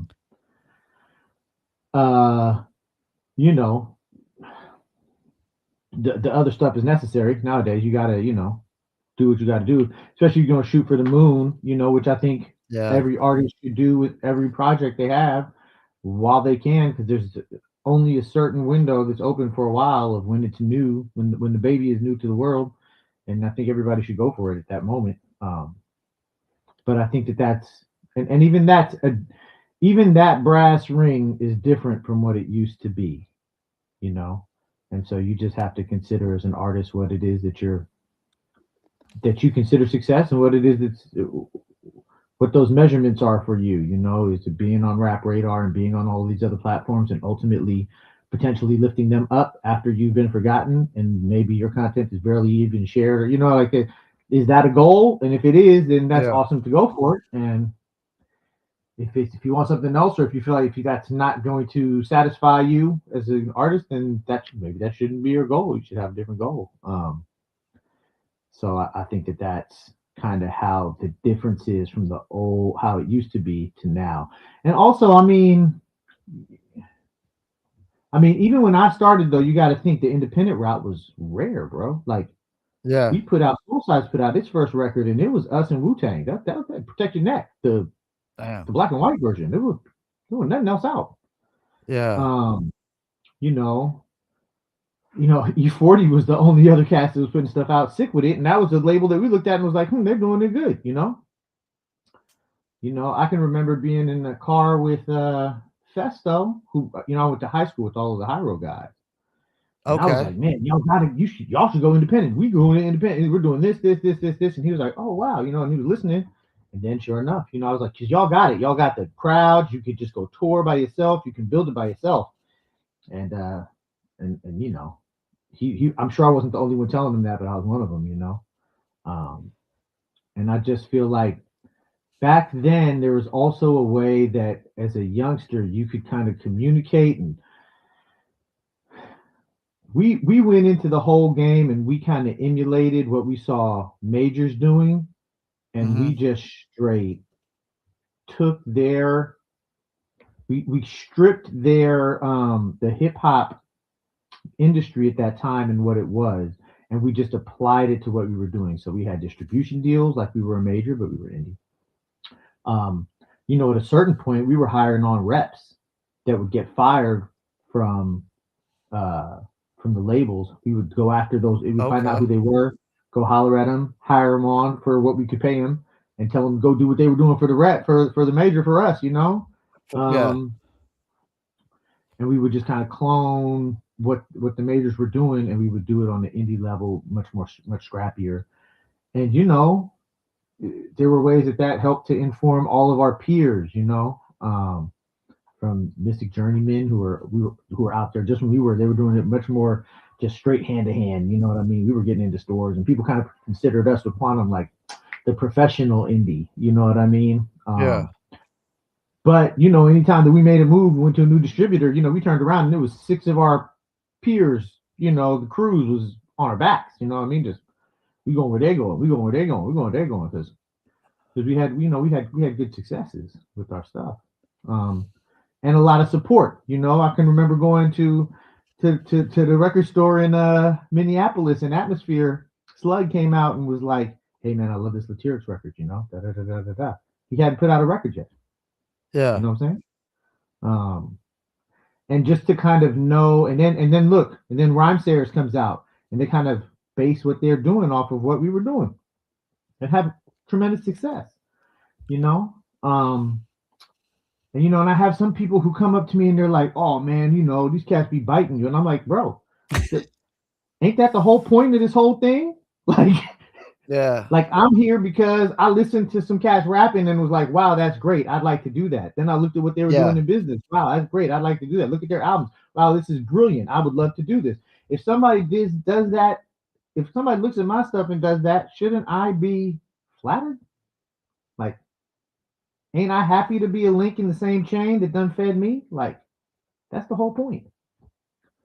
So yeah. People are so negative; they automatically just call it biting when it could be that you're inspired, or or you inspired them. Absolutely, and those are the best. It is inspirational when people are inspired by you, straight up. When people are like I remember Gab. His brother Afro, right? Okay, yeah. From New York. He was a big Gab fan. And at some point he Okay. reached out and he told Gab so. And bro, Gab couldn't shut up about how raw Afro was. And he's right. But my point is just how having somebody that he liked that much be inspired by him was for him inspiring, And Yeah. that's kind of how it should be, So let's talk about your solo album debut that you had, Firewire. How important was that for you when that came out? Man, that record was super important for me. It was a record that, I did it with a bunch of my friends. Dan the Automator was very helpful with me on that project. Okay. He gave me some excellent artistic advice during the course of that, of making that record. He produced one of the songs on there. There's a song with Shadow on there. It was really a culmination of me working with just everybody in the crew and really, really writing a lot. I wrote a ton for that record. There's a mixtape, The Truth at Sea, that came out at the same time. That has a bunch of the stuff that was only like a verse or two that we had worked on, but there's like 30, 40 songs on that thing. Like all together, it was a collection of almost like 60, 70 songs that I had done. And the writing was good, I mean, I did it over the course of like 2 years or something like that, 2 or 3 years, but I wasn't repeating myself. You know what I mean? Like I was coming with new ideas. So it was very good for me, especially like artistically at that time. And I think it was kind of like it was a genre bender. It wasn't really like me staying in one place, and I was exploring some sounds and some textures of my voice and singing and stuff I hadn't done. I really, really enjoyed that record. And that record was also one of the pipelines to France for me. I toured that record in France more than I toured it in the US. I got invited to come out here with Mr. J. Medeiros and Stro, the percussion. Stro, who plays now with the Roots. And Mr. J. Medeiros, who he's out here in Paris now. He's in this group with out here with Sil 20, Alta. They have a French group that they do, and pretty big out here. And he comes through to the growl parties and sits in with us and be rocking with us. And they had me come out when I did the Firewire record, and I toured with them. I toured with General Electrics out here, and so I did a bunch of tours around that album out here. And in the States, I think I did 1 or 2 and I think one of them was like with Blackalicious or something like that. Yeah. But it was one of the things that When I was really listening, it felt established. like there was a lot of experimenting going on with the sounds. I like the Yeah. fact that it wasn't just hip hop. There was a couple songs that really stood out to me as my favorites on the one Only Thought Oh wow. and Left Alone. Yeah, that's the one that Like Left Alone was done by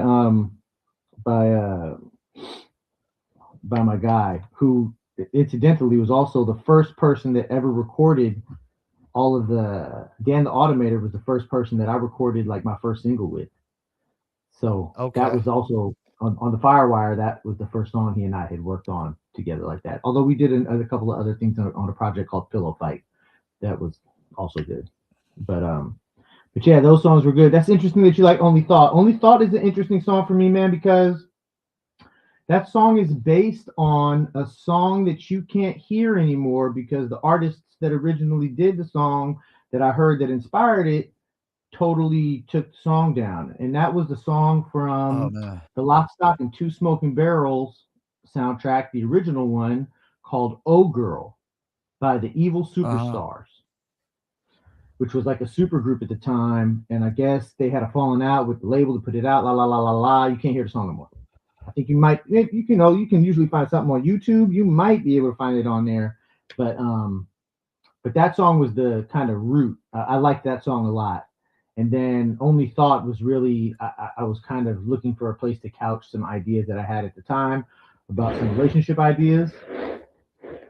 And that was what came out as we were working on it. That was what the producers had played me something. And I was like, ooh, it kind of reminds me a little bit of that. I want to kind of explore this idea some. And of course, when I did that, I was like, oh, let me go back and listen to the song because I couldn't get the song. What happened? And yeah. You had another one. You had a video for. I think it's called Hekuvit. Yes, heck of it. Yeah. Where do Yeah. you come up with all these different styles that you have? Oh man. I think I really like music, man. I really like Yeah. music. I like a lot of different kinds of music. So I listen to a lot of different stuff. I listen to and I mean a lot of different stuff. I listen to I listen to a lot of reggae. I listen to a Okay. lot of Afrobeat. You know, Afrobeats is I think that hitting. I mean, Afro beats to me, and so this is an interesting theory I have about music in general is that, to me right now, Afro beats is probably the most alive music on the planet. I agree. I agree. Um, and to me, the litmus test of how you can tell if a music is alive or the most alive is that when you have other artists from other genres do collaborations with that music, Yeah. does that music sound like whoever the other genre is, or does it sound like them just doing that genre? Because that's what hip hop used to do. Yeah. If you were going to make a rock hip hop song, rock people gonna hate that song because that song's hip hop now. Everything hip hop changed, even reggae at the You time. right. If hip hop You was the right. Mad Cobra song, that's a hip hop song now. I know y'all, it was the Big Bully. I know y'all think this is. Yeah. I know y'all love him and everything, but that's hip hop's now. You can't have that back. And to me, now you hear hip hop artists on Afrobeat songs, and it's an Afrobeat song. Bad Bunny on the Afrobeat song. It's an Afrobeat song. Um, J Balvin, Afrobeat song. Um, it don't matter who it is. Afrobeats is the living amoeba at the moment, and if you touch it, it's gonna eat you, not the other way around. Um, I think there are a lot of other things about Afrobeat that are also super, super interesting and super dope. In some ways, it seems like it's like reclaiming all of its assets from the diaspora and just taking all of the different arms of itself and incorporating it back into itself and making it stronger. It's great to see. But I listen to everything, man. I listen to electronic and punk, and I listen to rock. I listen to all of that stuff. I like a good melody. I like good lyrics. I like good writing. Um, so it doesn't really matter what genre it is. If I like the song, I like the song, and if I connect with the song, I connect with the song. And I will also say that there was a time in my 30s when I was like a little bit like pessimistic, when I was like a Mhm. hater. I didn't like nothing. And I found that I had to adjust how I was listening to music. and I had to make it so that I listened to new songs to like them and to find what I Yeah. liked about them. And if I didn't like it, then there's something about it I didn't understand, you know. And if I could find something that I understood about it, I didn't necessarily have to like it, but I could understand why maybe somebody else might, you know, and have that information if I ever needed to lean on it. Um, so there's that too. Like I've changed my ear and how I listen to listening to like songs and listening for things I like in songs as opposed to trying to not like a song. Because hey, the fact of the matter is you can't listen to everything. It's too much shit right now. It's too much. Yeah, no, it It's is. too much. 60,000, 100,000 songs a day. That's too much, man. It's too much. And if you really don't like something, with that many songs, if it's something new, you got to be like, okay, I'm not feeling this one. This one's not attracting me.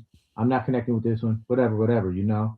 But at a certain level, when it comes to almost any artist, and I mean almost any artist, like once they start to get to a catalog that's like 50 to 100 people, 100 songs, you know, Uh-huh. if you don't like something that they made, you probably aren't listening, you know, Yeah. because you put anybody at the top of the 3-point line, give them 100 shots, something's gonna go in. No, something was a good song. Something was a good idea, at least. Some they hit a good melody somewhere. Something, even if it was derivative.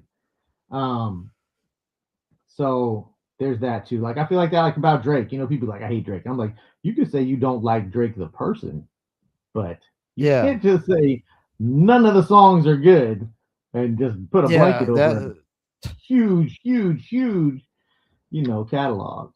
Um, yeah, and I you think don't that's have true for 200 hits if you ain't got no good songs.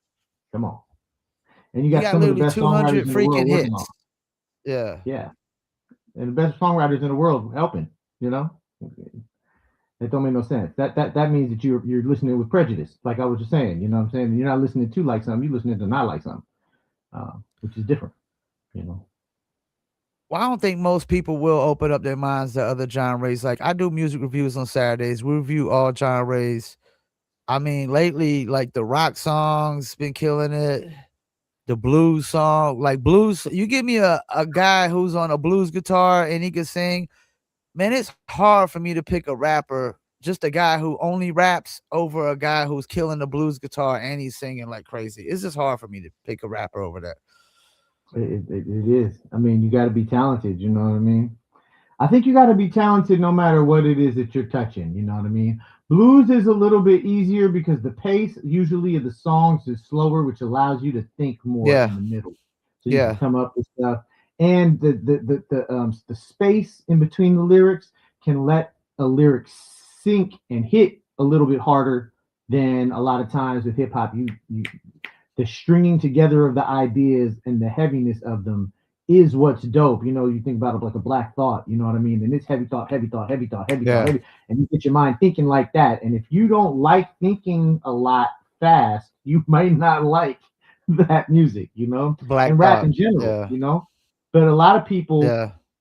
but more people can listen to music where they have some time to digest the lyric and then be like, oh yeah, that's true. Oh yeah, and then you can look at it like this, and then okay, now we're talking about something else. All right.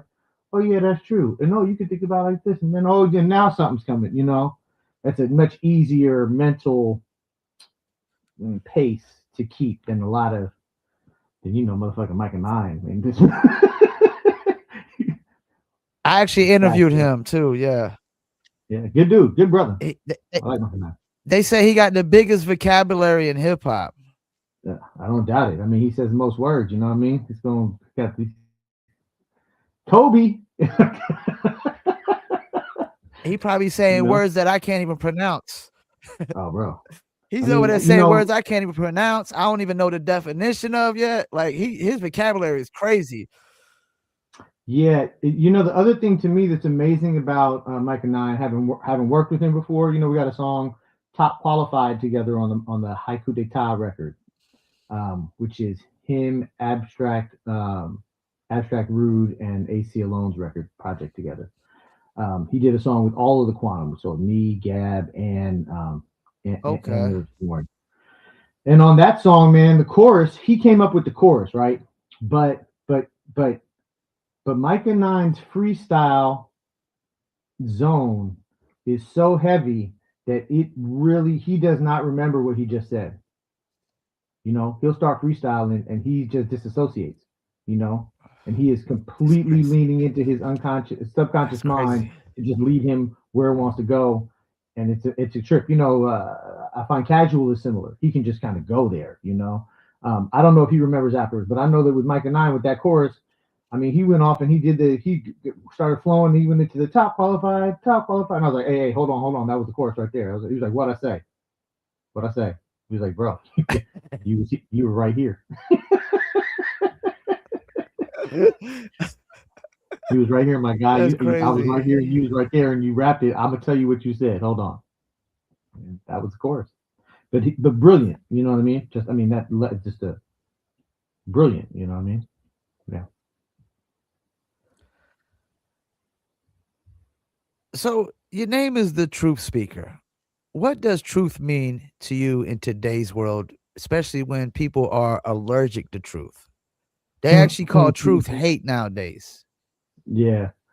You know, obviously with the name like that, it's come up a time or two. You know, for me, the name comes from the name that was given to Osiris and the Hall of Gods and some Egyptian shit.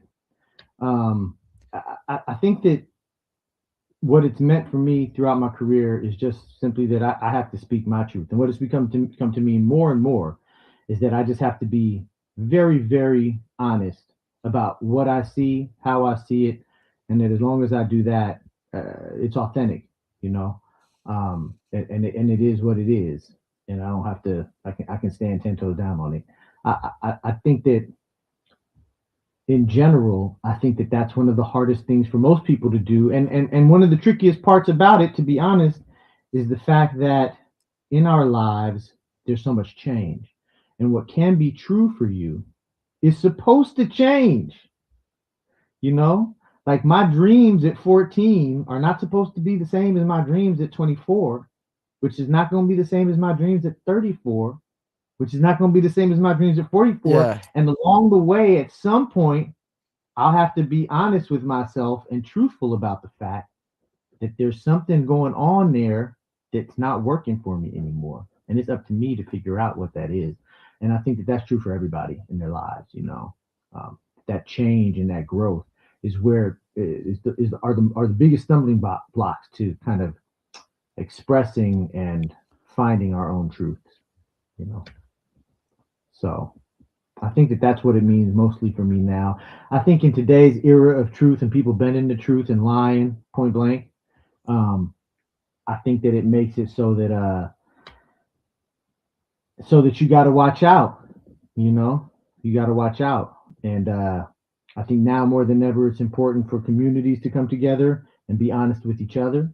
And you have to be vigilant and you have to be careful. I mean, it's a lot of Judases out here, and they don't even need 30 pieces of silver no more. It's just a copper.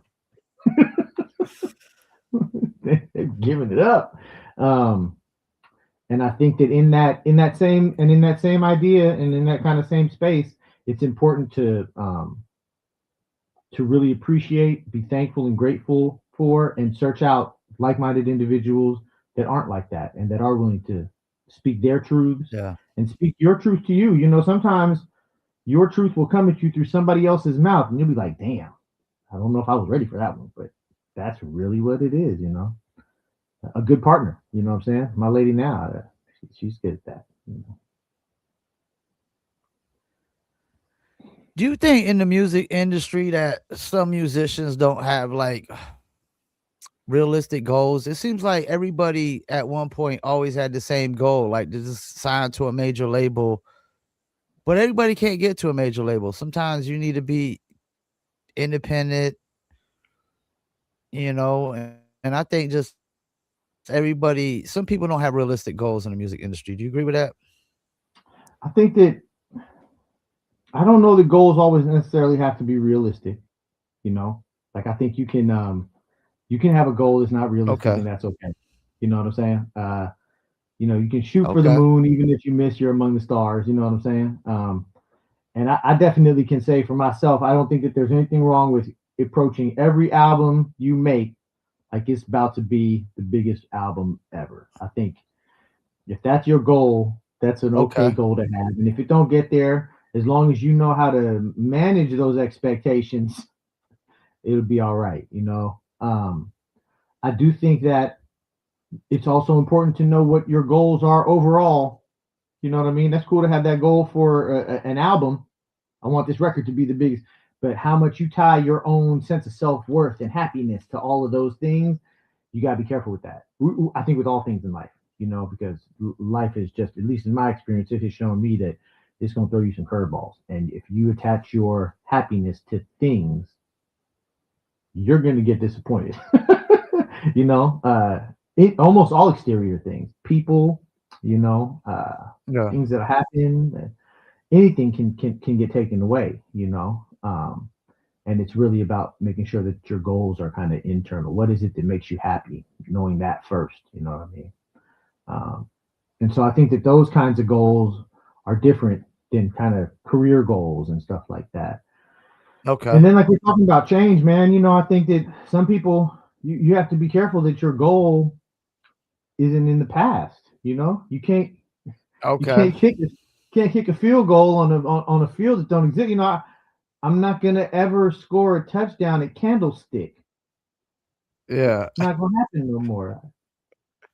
But Yeah. that was my goal when I was growing up, is I'm gonna score a Candlestick and I'm gonna see Candlestick. They don't play there no more. And I think that that's true for almost everything, but especially about music. People decided, when they were younger, that they can't wait to go walk across the Grammy stage.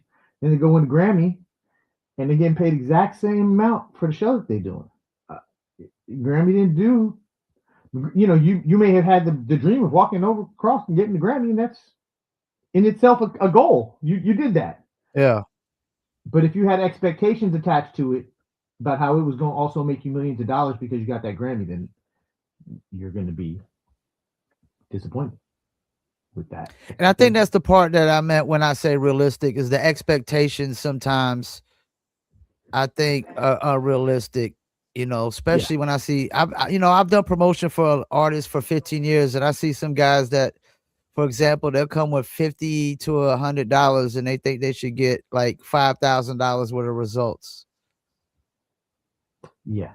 I mean, that's, I usually try to chalk that up to a learning process, the people have to find that. Yeah. And some of those lessons are hard lessons, man. And some of those lessons are lessons that we don't want to have or don't want to hear. And oftentimes, once we realize something, may or may not have the energy to put into trying to change whatever that situation is. I mean, fact of the matter is that hip hop has a short memory span, and it's a few people that remember, but most don't, Yeah. And that can be hard for some people. People be like, I'm popping right now. And then it's slowly, this is why I'm hot, this is why I'm hot. Yeah. Mims. At one point, that man was on top of the world. This shit was everywhere. Now Yeah. I saw him come in the other day leading somebody boxing, and I was like, oh yeah, that's right. And that's how it is, bro. Like, I mean, and that's not just music, and it's not just entertainment. That's in all walks of life, I trip off sometimes, especially being out here in France. I go into places in some of these buildings, man. They've been here since for fucking ever, bro. You know what I mean? You walk into some place and you get you go up to a bar and it's like this bar been here since 1300s. You know what I mean? You know what I'm saying? And then you turn around and you think you see that there's a little stage and you're like, damn, some motherfucker was up here playing the fiddle in 1432, killing that shit. Damn. And everybody in this place was like, God damn, that motherfucker played fiddle. God damn. I never heard nobody play fiddle like that. Don't nobody know who the fiddle player is now? Yeah. Don't nobody remember him. No, nobody saying his name. He might have had some incredible breakthrough that he made. He may have made the lyrics of fiddle music. Nobody's talking about him right now. I mean, and that's just the way the world is, man. That's why you got to make sure you're having a good time while you're doing it, and be sure about why it is that you're doing it. Because I don't expect in the year 2742 for some motherfucker to be like, that motherfucker Lateef the Two Speaker. You know, I'm doing it now. I'm loving it now. I'm enjoying it now. I enjoy when people appreciate it now. Somebody comes up, I like your old shit. I like your new shit. I like what you did just now. It's all good. We're all having a good time. Just trying to have a good time up in here, you know, while we're here. So I think that, you know, as far as expectations go, just try your best to come tight tonight. You know what I'm saying? And expect that of yourself, and that'll be all right. You know, I don't know how much I try not to get attached to those things. I can remember like with the when we were doing the stuff with me and Fatboy Slim and Wonderful Night. Which let me just tell you, bro, first night that we ever played that song for anybody, like ladies were taking off their tops and dancing. It was just wild. We immediately knew like we had something here. And we would go. We were doing Top of the Pops, and we were doing all this TV stuff and killing it. You know, the video was great, and you know, and I loved it, and I really appreciated it while it was happening. You know, but that was we were high on the horse. You know what I'm saying? And it's not really like you can't just have the expectation that that's going to last forever, and you have to be aware of kind of the ups and downs that go with it. And I won't forget, man. Early on in our career, bro, we were talking to Pasta Noose of De La Soul. Yeah. It was me, Chief XL, Mace was there, Pop. And Pop said this thing that was interesting, which you know, in retrospect, is funny because he ain't that much older than me. You know what I mean? But he was like, he said some wise shit, and he was just like, man, the longer that you're in this thing, the higher the highs get and the lower the lows get. And I was like, really? And over time, I've been like, wow, that's very real. Because you just, once you know that there's a certain height, you can shoot for that height, you know? And once you shoot for that height and you get to that height, and then you exceed past it, you're like, oh, wow, I'm up high. And then when you go back down to the same level, it was just the ground before, that's still longer down, you know what I mean? To just a flat place, you know? And then you look back up and you're like, oh, damn, I was way up high, you know? And sometimes you can be up high and not realize you're up high until it's over, you know? Me and Chief XL have a song called Gone that's all about loss. And in it, I kind of try to explore this idea of just like how things are just gone, you know? They've gone away. And I know it now. And it's gone away. I couldn't change it if I would, you know, like I don't have no control. That shit's gone, you know. You know, I thought that it would never end and it'd never be gone away. Then one day it up and ended, and now it's just gone away. I denied it at first, but that just made it worse. Now I know it for certain, for sure, it's gone away, you know, and it's how it is, you know. So why'd you decide to make this move to France? Oh, I met a lady out here. So I did a record. I got signed out here to this project, The Strangers, and we did a record, which I'm very proud of. It's half in English, half in French.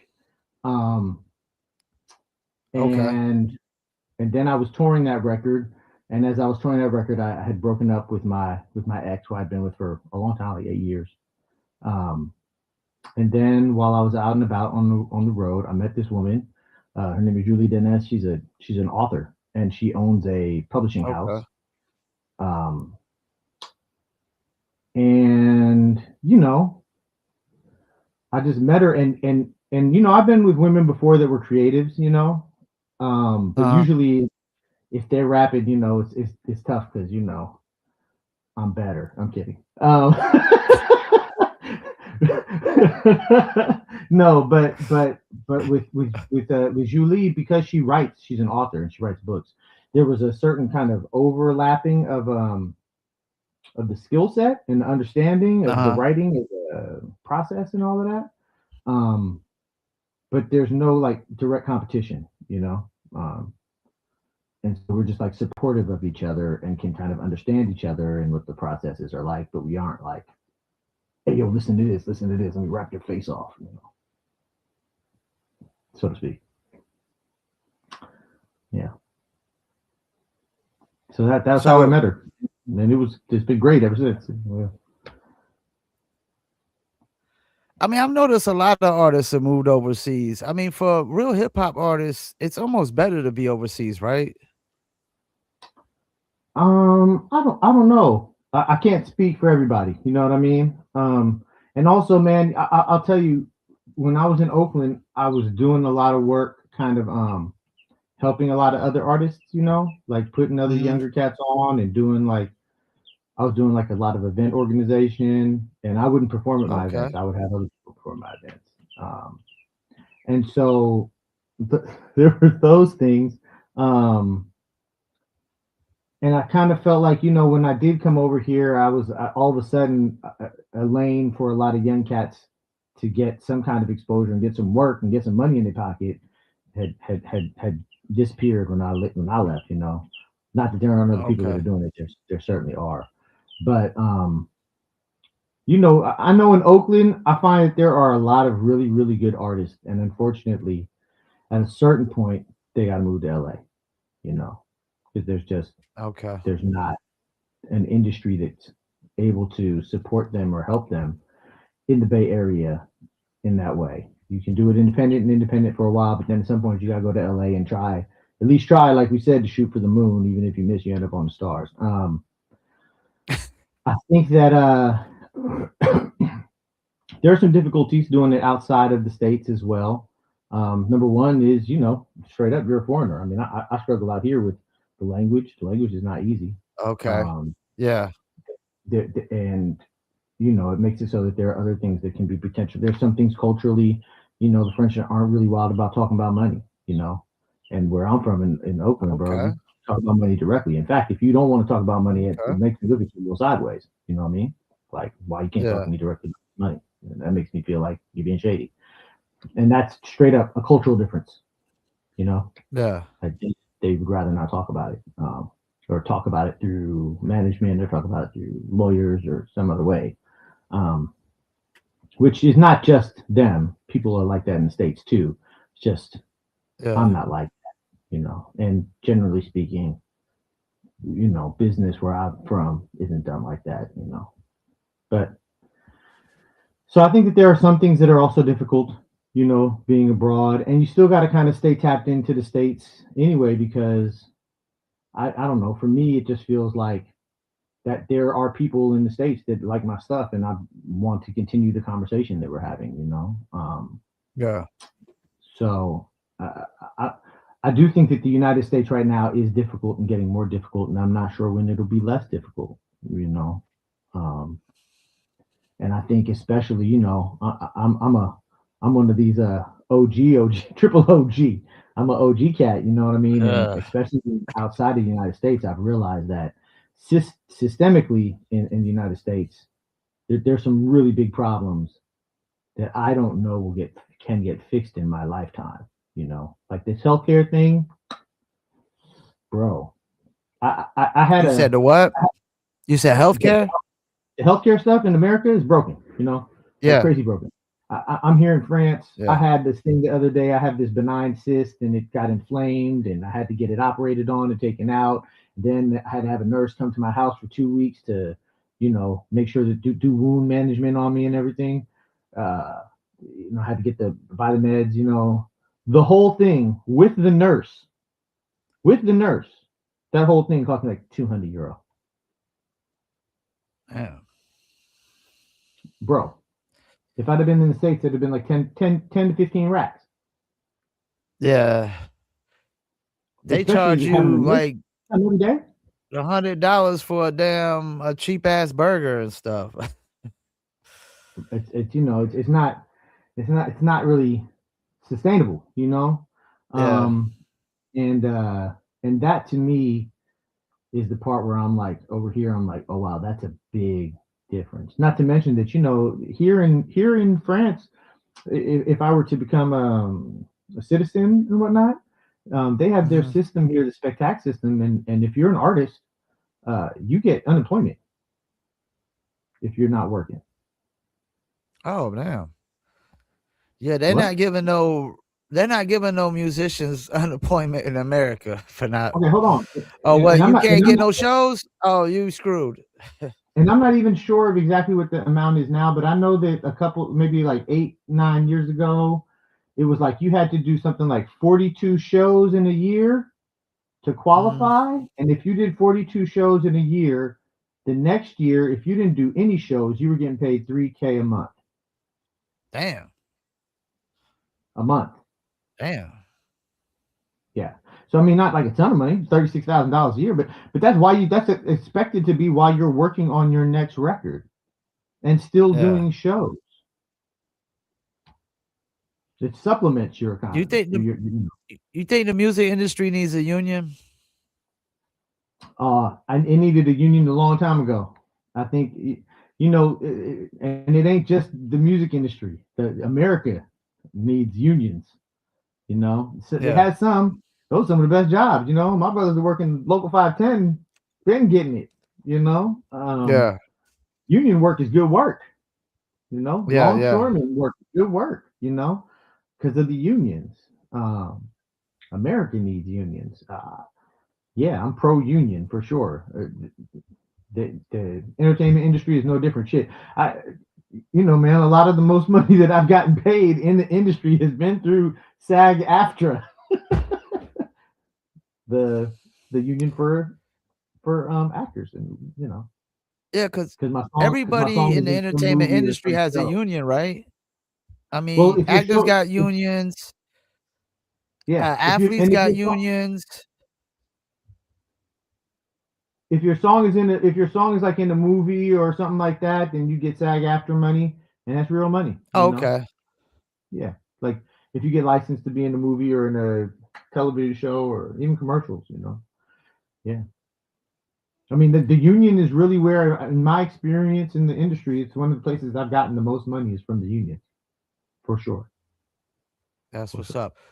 So when are we looking at some release dates on your up and coming project or projects? So I had just put out this experimental slap record, which was only vinyl. Okay. There's 250 copies. Okay. And there's some of the songs are available online for streaming, but only like 4 or 5, I think, of them. I have this new Lateef and the Chief record that's finished, Okay. but we're finding a home for it. So that one I wouldn't expect to be out for another year or so. Okay. There's this growl music that I'm working on out here with the French Cats, and that we have the record finished, but it still has to be mixed and everything. Looking at maybe the end of the year, beginning of next year, somewhere in there. For that to be put out. And then I have a series that I'm going to start putting out of, again, just strictly vinyl, that are going to be called True Friends. And it's going to be kind of like, I would compare it to kind of being like a compilation series. So it's going to be like a bunch of stuff from my catalog, but it'll be themed with one of my friends that I made it all with. So I have True Friends, Lateef and Gifty Gab. And it's a bunch of songs that we've done together, some of which you may have heard, some of which you may not have. Some of them never been released. I have another one I'm doing with Shadow, where over the course of our careers, me and Shadow have done about 12 songs together. So I'm going to pull them all together, put them on a record with a new song on it. True Friends, Lateef and DJ Shadow. Same thing with Lyrics Born, same thing with Fatboy Slim, same thing with, because I'm primarily a collaborative artist throughout my entire career. If I put one of those records out every 2 to 3 months, I can put them out for the next like 4 years. Okay. Yeah. So. And out of all your projects, what do you feel like is the most underrated? Most underrated project that I worked, probably the Mighty Underdogs. Okay. The Mighty Underdogs. The record I did that record with Headmatic and the Gifty Gab. The first of all, the year that it came out, 2008, extremely weak year for hip hop. That was a year when a bunch of cats. That was the year that DMX put out his record, and that record was bunk. You know what I mean? Ludacris put out a record. It was not its best record. You know, all of these cats that were supposed to be putting out the records that were supposed to be records of the year, their records were not good. Um, and that record, The Mighty Underdog, Dropping Science Fiction, came out right then, and it was, in my opinion, maybe top 5 hip hop album of that year. I mean, and the guests, in addition to just we had Lyrics Born on it, but we had like Rashawn and Tash from the Alcoholics, and Charlie is on it. Okay. We had a bunch, but if you had like Damian Marley is on the record, Damian and Julian Okay. Marley is on the record. MF That's Doom what's is on up. the record. You know, Oh man, yeah. Mr. Lift is on the record. It's a phenomenal lineup. You know what I mean? The guests were the guests were so good that one of the knocks on the record was like, "Oh, they're leaning on the guests a little bit." I'm like, "Yeah, because we got some motherfucking guests on this record, bro. Damian Marley, my guy. It ain't just nobody, and he wasn't like he came with a weak verse. It's just fire. Yeah. Yeah. So I think that I would probably point at that as being like my most slept on. There's also an EP for it that has a great song with Ladybug Mecca on it. Hey baby. Oh, from Diggable? Yeah. Yeah, I would say that's probably the most slept on thing. Although I say that, and then every once in a while somebody comes up to me and they're just like, Mighty Underdogs. It's my favorite record.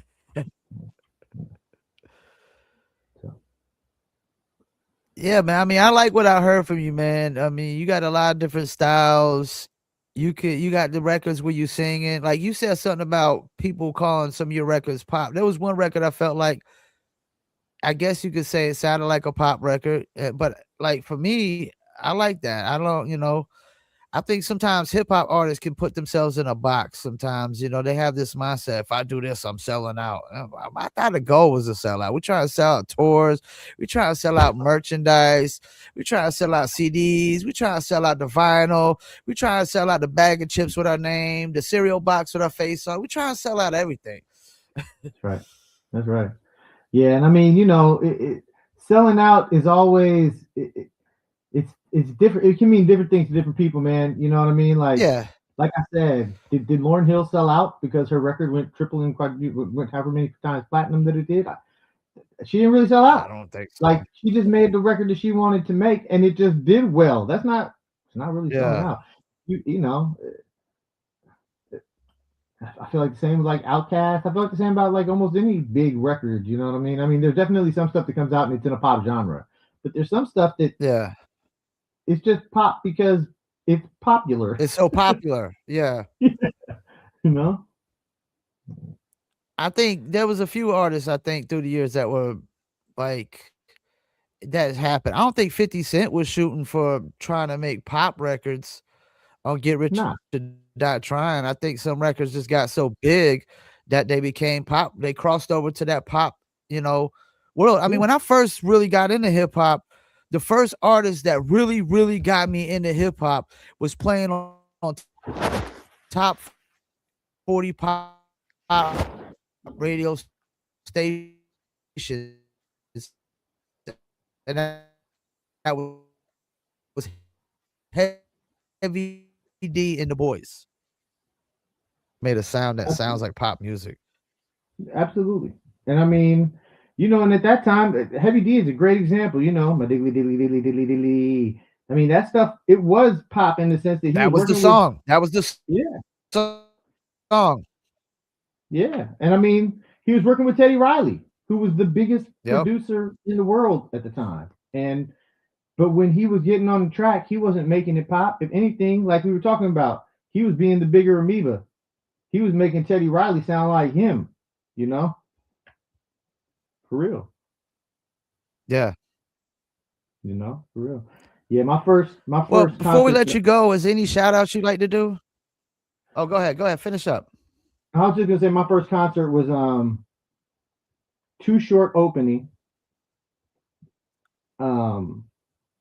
Climax, Meeting in the Ladies' Room, that featuring Roger.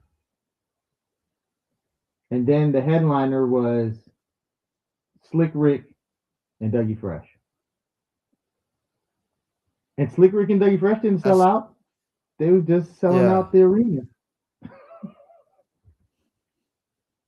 You know? Yep. That's it. Before we let you go though, is any shout outs you want to do? I don't know if there's, you got some artists or producers you might want to shout out. I'll just shout out to, the cats that I've been working with, the Growl cats out here. Again, Cyril Lateef, General Electric, Okay. Leroy. Those are my brothers. I've been working with them out here tough, and we've been making some good music together. Chief XL, the new thing we got going on. DJ Shadow, it's my guy. Lyrics Born, one of my best friends in the world. Nick Andre, who produced that last vinyl only experimental slap thing. My Hyro guys. I've been super tight and kicking. Not even just my Hyro guys, man.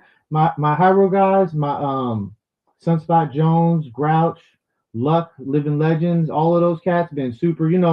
We've had some big losses in our community lately, and for those of us that are around still, Pep Love, Casual, all of us have gotten a lot tighter. Evidence, Charlie Tuna, and a bunch of the cats from the Jurassic 5. A lot of the West Coast Jurassic underground 5, cats, visionaries who still link up. Shout out to Atmosphere pulled me in on that. Not on his last record, but the record before. I was on that Pressed song. On that record, I was just honored to be invited to get on the song. And like I told you that story earlier, this is a guy who came to, hey, I like the record. Working at the record store. Years later, look at his career and what he's been able to do is fantastic. Great, great performer, et cetera, et cetera. And even just the whole Rhyme Sayers clique in general, you know what I mean? All of the Freestyle Fellowship cats, yeah, man, hip hop in general, bro. I love hip hop. Hip hop has gotten me all across the world and opened a lot of doors for me and helped give a nice framework for the life I've lived, and I'm thankful to it all. Did you ever know my man D Wise from the Bums? He was from your area. I know of him. I don't know him personally, but I know of him. Yeah. A lot. Yeah, I know he got a barbershop out there. He's what? He got a barbershop out there in Oakland. True. Yeah. He probably knows my cousin Robeson. My cousin Robe P. He cuts hair out there. But yeah, and I'll give a shout out to the homie, Gifted Gab, Zumbi, Zion I, Shock G, Oakland lost a lot of heroes, hometown heroes recently. Although I'd say Gab is more of a West Coast hero, but Sacramento and LA. But yeah, man, shout out.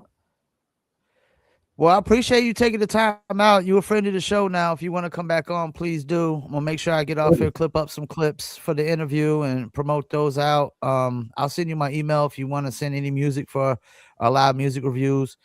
Please do, man. And anytime I see a post come by, I'm gonna make sure I like, comment, and all that good stuff, man. And I'm gonna go in more to your catalog and check it out too. But I like what I've been hearing, man, because you're really unpredictable, I think, with the music. Thank you, sir. Thank you, man. I try, man. Try not to repeat myself. Repeat myself. Yeah, repetition could be a bad thing sometimes. It could get boring after a while. It can, but the other side of that though, man. Doom. One trick pony, but man, is it a good trick?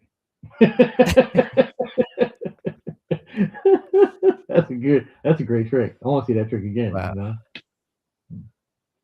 Well, once again, I appreciate it, man. Well, go ahead. Who I'm gonna give a shout out to, who I think had a really good record.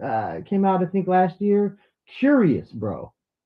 Oh, okay. I don't know if you heard Curious's record. I haven't heard his new record. Man.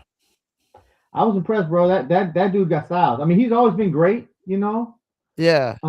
But I hadn't heard anything from him in a while before I heard that record, and I was like, "Oh wow, this dude hasn't stopped. This guy's still rapping, and he ain't stopped rapping because his mastery. I mean, because him and Doom they shared that style. That was their style, and And on a couple of those songs, he's definitely doing that style. And then all of a sudden, he just is like, oh, and I'm gonna do a different style now. Oh, and I'm gonna do a different style now. Oh, and it's like, oh wait, you're not just. Oh, okay. You got a whole bunch of tricks in this bag. Okay. Yeah, no, that was a good record. I enjoyed that record a lot. Mm-hmm. Yeah, you probably got to be a real hip hop head to know Curious nowadays. I think there's a lot of people that need to be reintroduced to a guy like him. He had that song back in the day, something about a duck or something. Walk Like a Yeah, Duck, was it? yeah, but that's not this record that he just did. Yeah. Oh man, he really put on. You know, there's a couple of cats that I would say as they've gotten as time has gone on, they've gotten better. You know, one of those cats is Evidence. Evidence from Okay, Valley. Evidence is nice. He's Bro, nice. bro, he does stuff He's now real rapping nice. that Yeah. he did not used to do when he first started. You know, and over Okay. that whole run of like Weatherman, like started like right around the Weatherman stuff. All of a sudden, this dude's Yeah. lyrics just started to be just tremendous. Like, who are you rapping like this, bro? Um, yeah, he's you know, that's another cat that I think has gotten a lot better. And I like a lot of the younger cats too. You know what I'm saying? I like a lot of these younger dudes. I'm into all of it. I listen to all of it. Cats from the Bay, you know what I mean, and cats from Uh-huh. elsewhere too. I'm very supportive in my listening habits. You know. Yeah. Yeah, I never understood why guys get worse as they get older. It's not like, basketball where you can't run fast no more, you can't jump high no more, It's true. you know. Yeah. I Yeah. think And Master you, Ace is a guy that through the years, like if you look at early Master Ace to where he's at now, his style just evolved to this style that's just it's almost perfect rhyming perfection almost. yeah, no, he's incredible. And you know, Master Ace has been great since he started, but yeah, I agree. He's continued to elevate his game, you know. And that's Yeah. not always the case for guys. Sometimes guys just completely fall off, man. I've heard it. I've Yeah. heard some very disappointing things from guys from the era that I grew up really listening to.